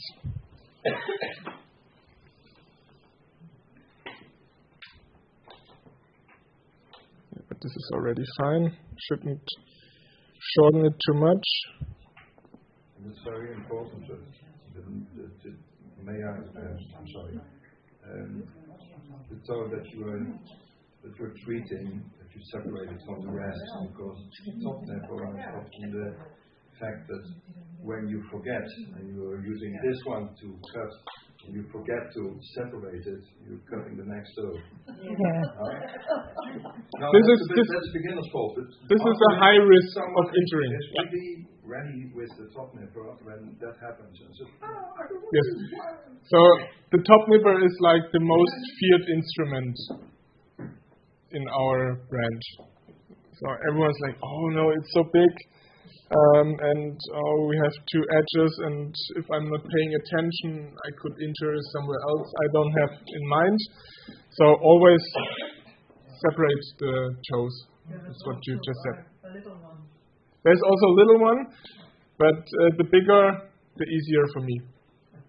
Because I can get into the nail fold better with a longer edge. Yes, for the little toes. For the little toes, yeah.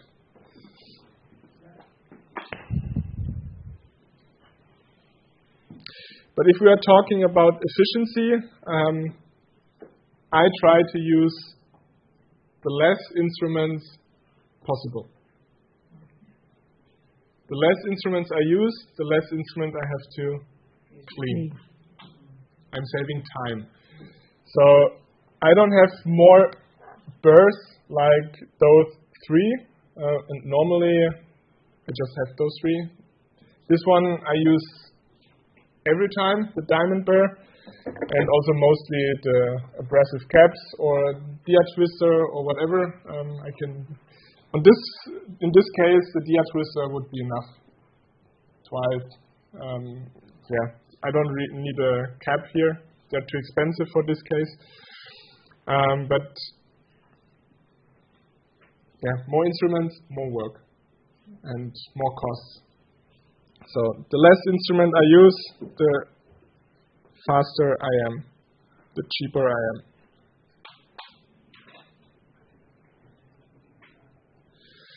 Okay, so we have to hurry a little bit so we can finish the blue light.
Do you always work with washable towels?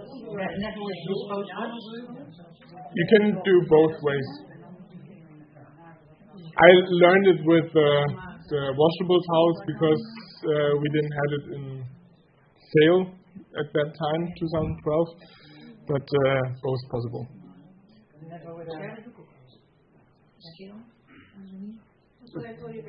Yes. The thing is, if you have it, I didn't really work with it yet, but I could imagine that it's hard to do the right positioning of the legs if I use it. But I could learn in this case because I'm not using it yet. May I give a remark on that? In this country, there's a very lot of colleagues working with wet technique. And Rook is not working with wet. So later on this day you will have a demonstration of why and I'm sorry, I'm working with this every day. With the work you're working on now with this set and everything. Because of you are using not the wet, you will not get the mesh that you are used to when you're using wet. So this is far more hygienic and you really don't need this scale anymore. Maar als je schil en nagels en zo hebt, dan vind ik het niet zo prettig om het allemaal nog naar schoon te krijgen. No, with fungus nail it's the other way around, because you are using the dry technique. The fungus is not separated through the whole area, because this is sucking the dust away for a main 85%. So the other way, when you're using the wet technique,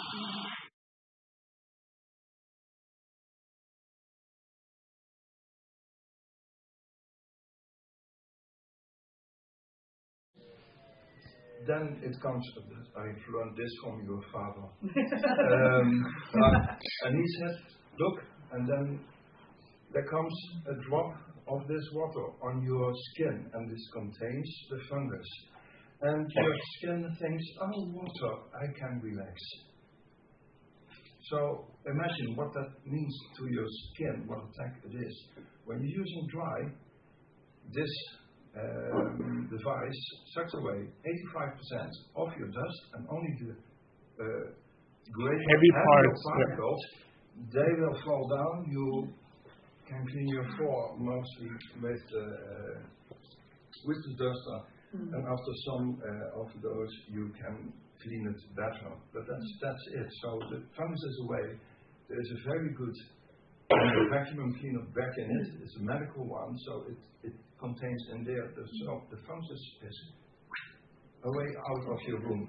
Who is working with water or spray technique and with dry technique? Most, yeah.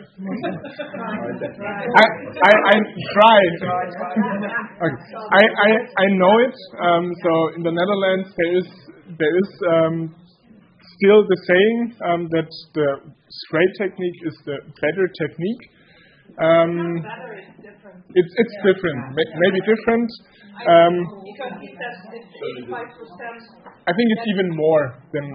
So it sucks it up, but the water pulls it down. So it is the same thing. I would say the water is the same thing as the dry technique. The easiest question, or the question as an example I'm making in this case, if you go to the hospitals, they used to do the disinfection with spray technique. So everywhere, if you go to a patient's room, whatever, they just spray it, and then it's disinfected. We changed it in Germany. I don't know how it's in the Netherlands. In Germany, there's no spray disinfection allowed anymore. Why? Because of the aerosols. So the aerosols, they go everywhere in the room. So if I'm spraying a disinfection here, after a few seconds, you would smell it because of the aerosols. They go everywhere. And with the spray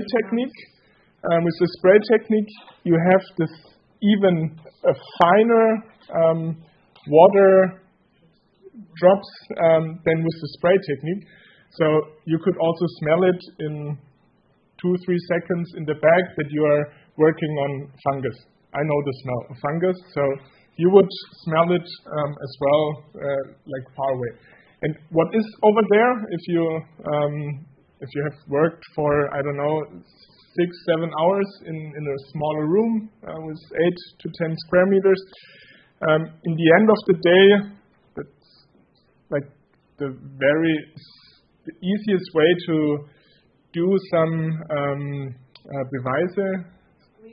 research maybe. That's proof. Yes, thank you. What is on your finger? What is the white stuff here?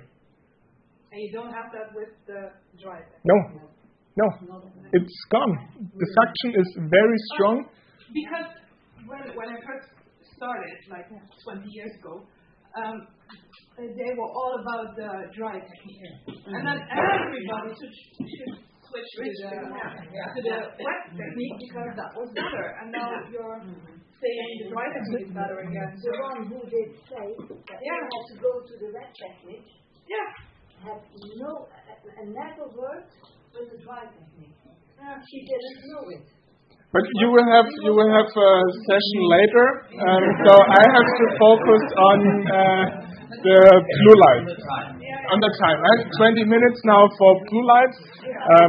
That's fine. But you can ask me all the questions later about dry technique. Okay? So for blue light is the easiest way of nail correction. So we don't have any wires, etc. We just have a moldable gel. Okay? The blue light, if you have this version here, you can use it around 8 to 10 times. You have to store it in your fridge, and then I think for one treatment you don't need longer than 5 to 7 minutes. But very important to know that blue light is not an active brace, but it's a passive brace. Does everyone know the difference between active and passive brace? No? Okay. So this is very important to know. A passive brace is just put onto the nail, and there is no pulling onto the nail, only out of the growing from the nail. So the nail is mostly very round on the back and is getting more flat in the beginning or in the front. So it keeps it in the same position and Yes. then grows out. Yes, that's the passive way. So if we are talking about passive braces, it just needs to keep the nail like flat. Okay? If you have an active brace, the wire is under pressure that it has a function. So if you look at AutoGrip or whatever, you can see you have to drill the wire that it's bringing the nail up. Okay. If you're bringing too much pressure on it, you could do onycholysis, and you could remove the whole nail. It would never happen with the passive brace because the function is not that strong or not that hard like an active brace. So the passive brace, when do I use it? Not if I have the biggest convolutus with the thickest nail, because it is not powerful enough. But if I have a thinner nail with very sharp sharp edges or with a sharp nail, then I can use the blue light very easily. Or if I have a corn in the nail folds when I want to remove the pressure, so the blue light is very easy then to handle. You can for child, yes, for the smaller toes, and you can also use it to glue the wired braces instead of other glues, adhesives. So because this is a very hard adhesive gel, so you can use it for gluing the other braces, but also for nail reconstruction. So it's a gel. Yeah. Sorry? Yes, only cheaper. Yeah. Contain TPO or No TPO. No TPO. No TPO. No TPO.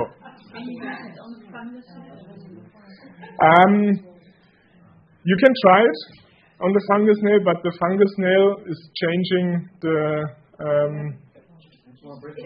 Isn't it leaking through? No. So it stays on the up on top here. But on the fungus nail, when it's in the beginning of a fungus nail, it could stick. But if it's like the last chapter of the nail, then wet nails, it's getting strong. But there's mostly you don't need a brace in that case anymore if you have a very hard fungus, because you can just remove the whole nail. Yeah. Okay. All right. For using the blue light, it is it too cold for you? No, a bit. A bit. Should I put on the sock for the right one? No. Okay. Oh, my. We just do it on one side. If it's okay for you that I put the blue light on. The blue light on this one. On this one? Or this one? It is this one. This one better? Yeah. It's fine. No, I don't have to do it. Maybe I think that's better. Yeah, I think I had it a bit. Troubles in this side. Yeah. I can dance tomorrow. Of course. Yeah. You have to dance or you will dance? I have to dance. You have to dance. Yeah. So, should we better use Lisa's feet with the blue light? Yeah, or can we do it here? Yeah. Okay, alright. Perfect. Okay, perfect. Yes, of course. Ja, kan we zo doen.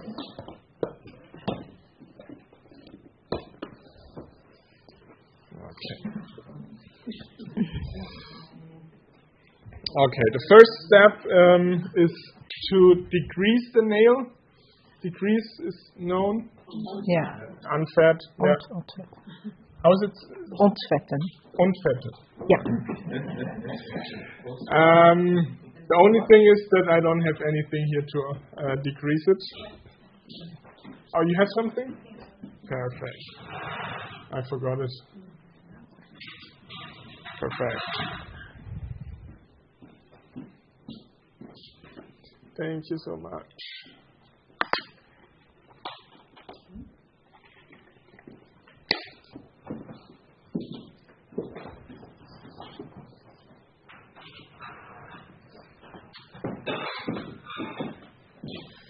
Okay.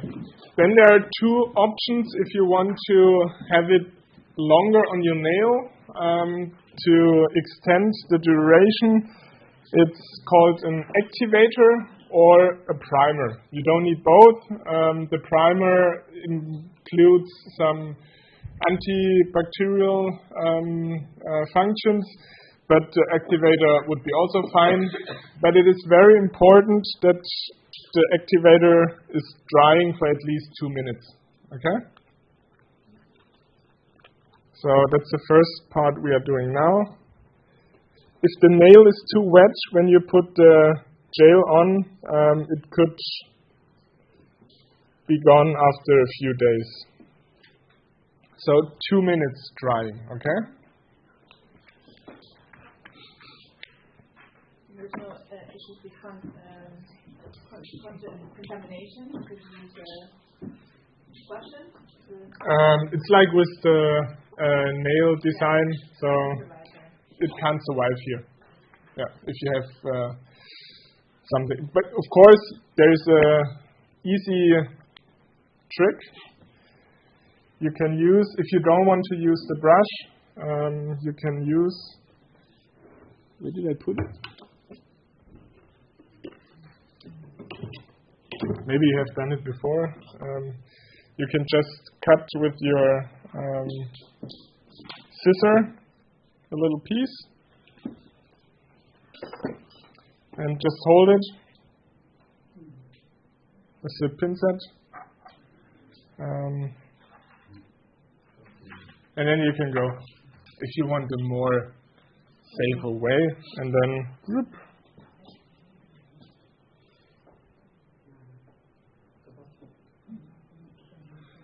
So yeah, this is just a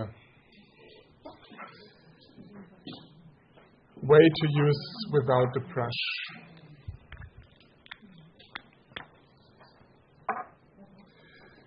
Okay, and now when everything is prepared, we can start with the blue light gel. I hope they are working because I just took them out yesterday from the fridge. So I hope there's enough gel inside.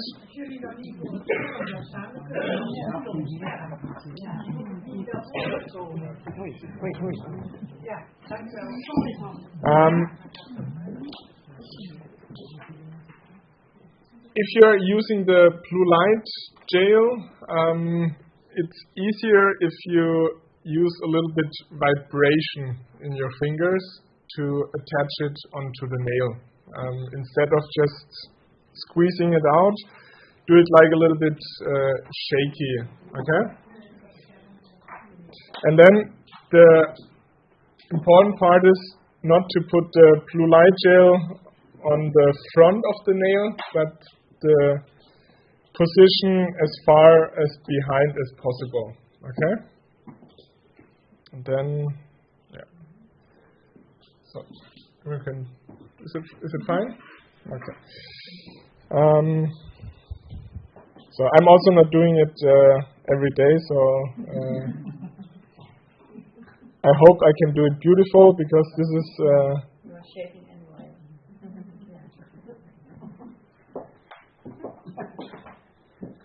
Okay, perfect. Sorry.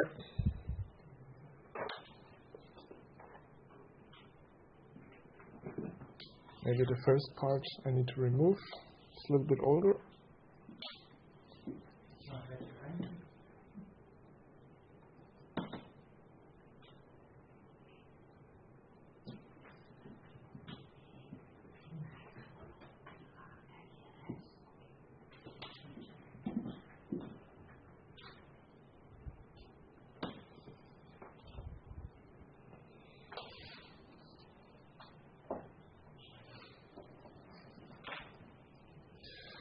Okay, and then now you can mold it a little bit with a double-sided instrument.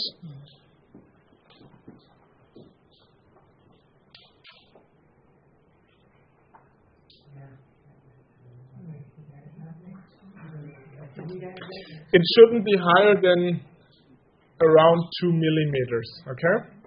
So if it's too high, we have to press it a little bit onto the nail.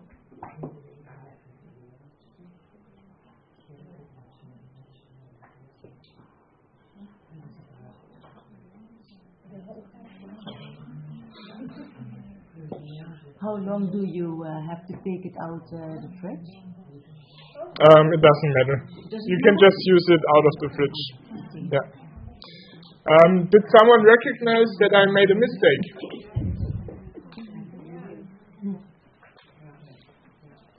Did someone recognize that I made a mistake? No? Okay. So now I forgot to implement protection tamponade. Okay? So this would be the first step, to put a protection tamponade into the lateral and the medial nail folds. Yes. Okay. Yes. Yeah. I can do it afterwards to just show it to you.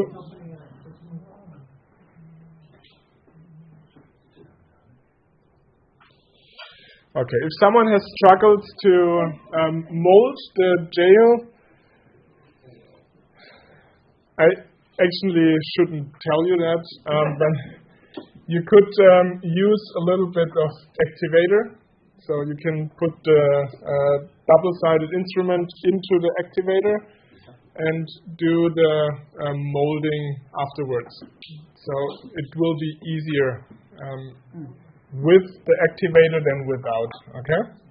But then I can't guarantee that it's holding 4 to 6 months, okay? All right.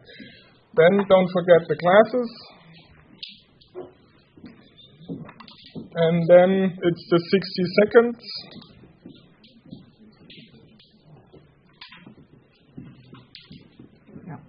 Yeah.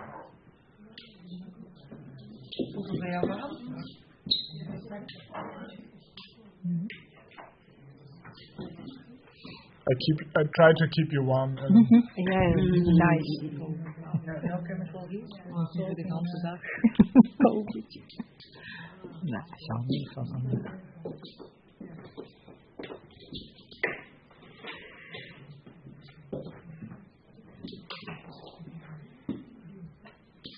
Dat is ook weer iedereen. Ik moet hem dan al in de frigo zijn. Een tasje.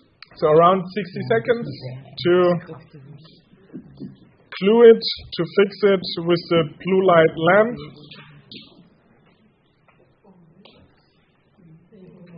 You can try it with the Ungrisan blue light, but it could happen that the light is not working on different jails.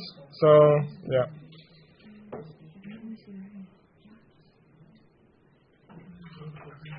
Okay, I think we are almost done. How long do you take to do that? To wear it for the patient? No. How long? 60 seconds.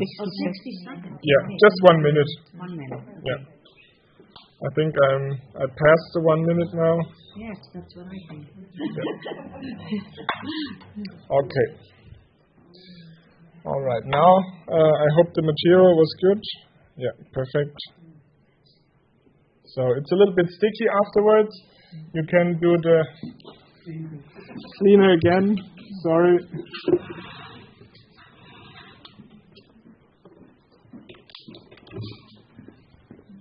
Okay, thank you.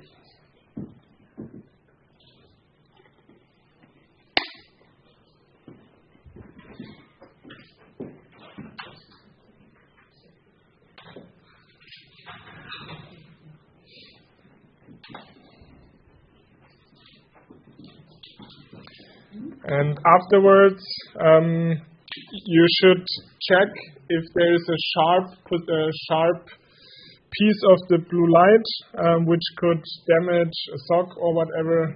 It needs to be. Yes, thank you. Okay. And please don't use diamond burrs because if you use diamond burrs, they will be damaged afterwards because the gel will close all the diamond particles. So always metal burrs. I'm sorry? Ceramic burr? Or ceramic is also okay, but ceramic is a little bit schade. Would be a shame with the ceramic burrs because they could lose the sharpness too fast. Yeah.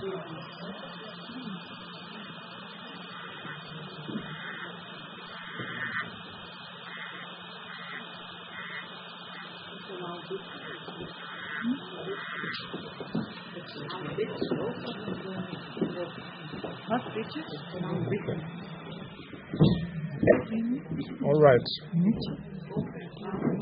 And then I just want to show you the protection tamponade really quick, or the different use of the tamponade.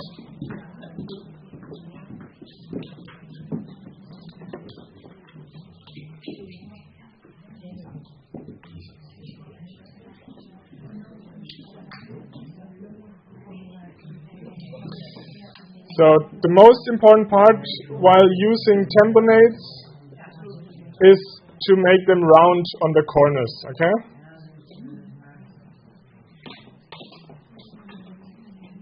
So just with the scissor to remove the corners from the nail folds, that's the most important part, that it stays in the nail fold. It stays longer if it's round, okay?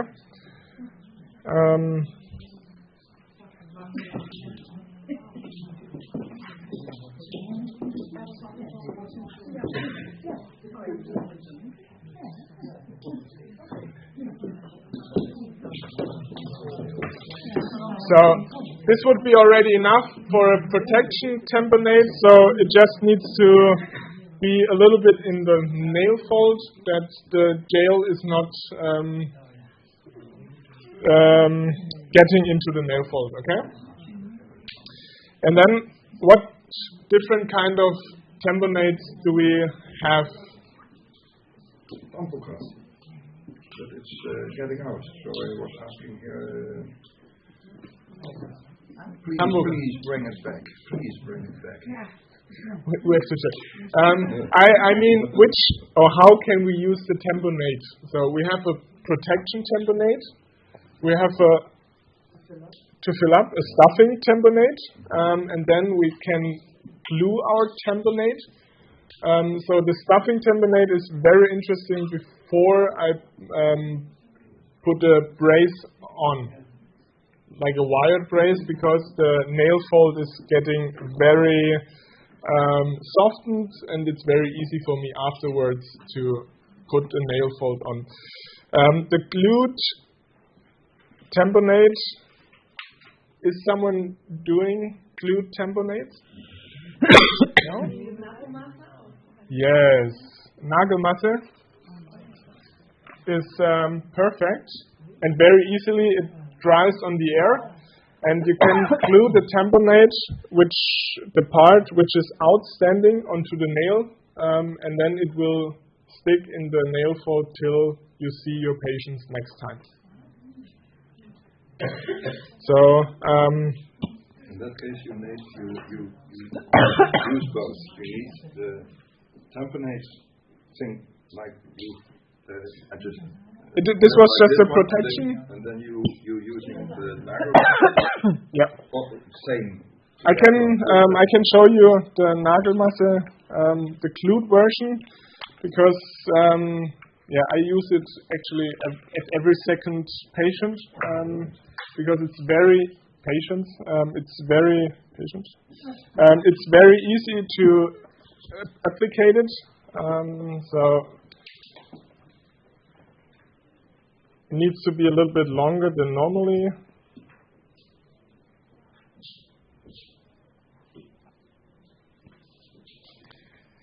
Cutting the corners round, and then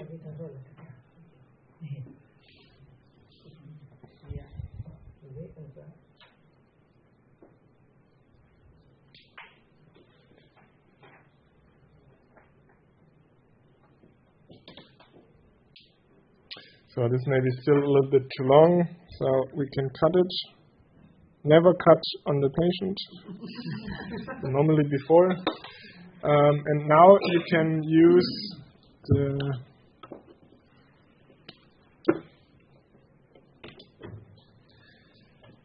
nail compound. Never press in the middle, okay, when it's new. Only at the top.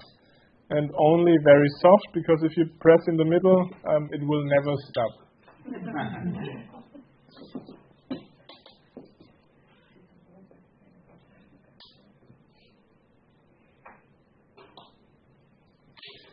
Okay, a little drop is already enough. And then you can apply it on the nail. And then press the tamponade on it and put a little bit nail compound on the top and let it dry for, 1 minute, and then it's glued and it won't remove or it won't fall off till your next treatment. So if you have some little troubles in the nail fold or with your first in-grow nails and you want to bring on a tamponade but not a brace yet, just do a glued tamponade and you will be very happy with it. Of course, the stuffed tamponade could be also glued. You can stuff, but normally you don't have to stuff it for weeks. You only need the protection from the nail, from the sharp nail into the nail fold. So just glue it, and then the good thing is, if you have a nail tamponade, you can apply a little bit of tincture, and the nail tamponade will keep the tincture into the nail fold. So it's good to have the Nachbehandling or the anti-mix or whatever, because the tamponade keeps the tincture in the nail fold. So the time of working is longer. Okay, very easy in understanding. What preparation do you use for the nail for the Nagelmasse? No preparation. The less, if you put degrees on, it's holding even longer. But it's not mandatory. But you can do it, of course. Yeah. And that's already it. We can also remove the blue light gel if you want. We have to remove it here if you want. Or do you want to leave it on? Oh, you can leave it on. So in communication with the patients, now I put the blue light on the very beginning of the nail, and I want to achieve that it's growing out. So now it will stuck for the next 4 or 5 months, and it will grow out at one point. Okay? And then I can cut it, and then it will fall down. There's no chance to reuse the gel. If it's falling down, it's gone. Okay? And normally you can do the therapy for 2 times, maybe 3 times. But if there's no positive Wirkung, you have to switch to a stronger brace. So this is the very easy brace, the beginning of a brace. So yeah, if you cannot see any change at one point, you have to think about maybe gold shot brace, whatever brace you think about. Okay? Are there any questions? What is the name of the Nagelmasse? Nail compound in English. In German, it's Nagelmasse. Nagelmasse, and from which brand? Piclavus. Yeah. Yeah. Yes. have a question, but it's not about the blue light, it's about the ergonomics. So Yes, of course. I work from home to home, so Okay, I repeat the question. Yeah. I work from home to home. Do you have this for Questions for ergonomic working from home to home. For home to home, it's never as easy as in the clinic. No chance. But one very important tip is to bring the patient in the highest position possible. So if he's sitting on the couch, for example, not just leave him on the couch and you're working on the ground, but bring 2 or 3 pillows beneath him that he is sitting maybe 10 centimeters higher, that you could maybe sit. Because sitting is better than sitting on the ground or sitting on a chair. So bring him as high as possible, and also use the possibility on the couch that he is sitting a little bit more in the front, that he can lay down better. And if he's laying down more, the ankle for him is easier to get up with the feet. So then you can use the footrest, and this is a little bit easier for you then. So this is the important part. Always think about some pillows to increase the height of the patient. Sorry? For wheelchairs? For home to home or in the clinic? Home to home. I work in an elderly place, so maybe, and I don't have food. I have to go from apartment to apartment, and many wheelchairs. Many wheelchairs you can just Okay. With the wheelchair, of course, if you cannot tilt them, it's a hard job. So it could happen that you're sitting on the floor. Actually, this is like the worst position you could ever get to. So in this case, the tip is to either ask the elderly home to get a room, a small room, a chair. No chance? No chance. No chance? No chance. No money, no room, nothing. What about the hairstylist? Do they have a room? Yeah. I want to combine, but they don't want. I want to pay them rent to use the room for one day. I don't want. Then think about change your customers. Maybe it's an opportunity for a new product. You have to pay the rent. But you have to carry the ramp then. Yeah. So in this, there is no tip. So wheelchair is a wheelchair. You can bring some pillows that they are getting higher, but they are not sitting in a wheelchair without reason. So mostly they have Parkinson or whatever, so they are hardly moving. If you want to be very focused on the ergonomic working, then you need to be honest to yourself. Do I want to do it? Because you have enough other patients waiting for you. So you just could say, no, I just leave it. I'm not coming here again because I need other conditions to work. So, dear elderly home, do whatever you want. I'm going. But I worked there for 10 years, and they moved with everybody to a new place 9 months ago. So I don't want to say no. I don't want to come anymore because I feel a lot for the persons Every one of you loves the patients. You have two hearts. So as me, I have two hearts. I have one heart which is a hard business man, and on the other side I'm also a podiatrist and I love my patients. But they are fighting against each other. So I'm earning money to live.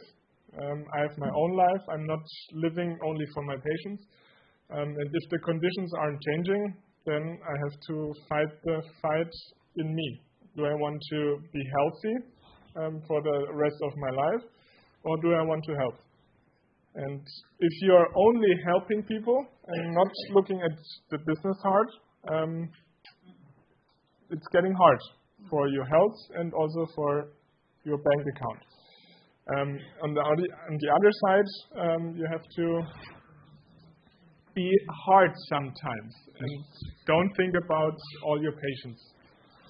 It's hard, I know, but this is the only way in this case.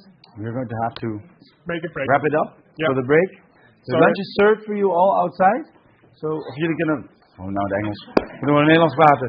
Beneden staan ze klaar voor jullie. We zijn een klein beetje uitgelopen, dus we kijken of we iets later starten. Weer zo meteen. Dat je nog wat tijd hebben. Maar ja, ga snel naar beneden en ga lekker iets bij de Foodtruck halen. Ja, dankjewel. Dus flauw.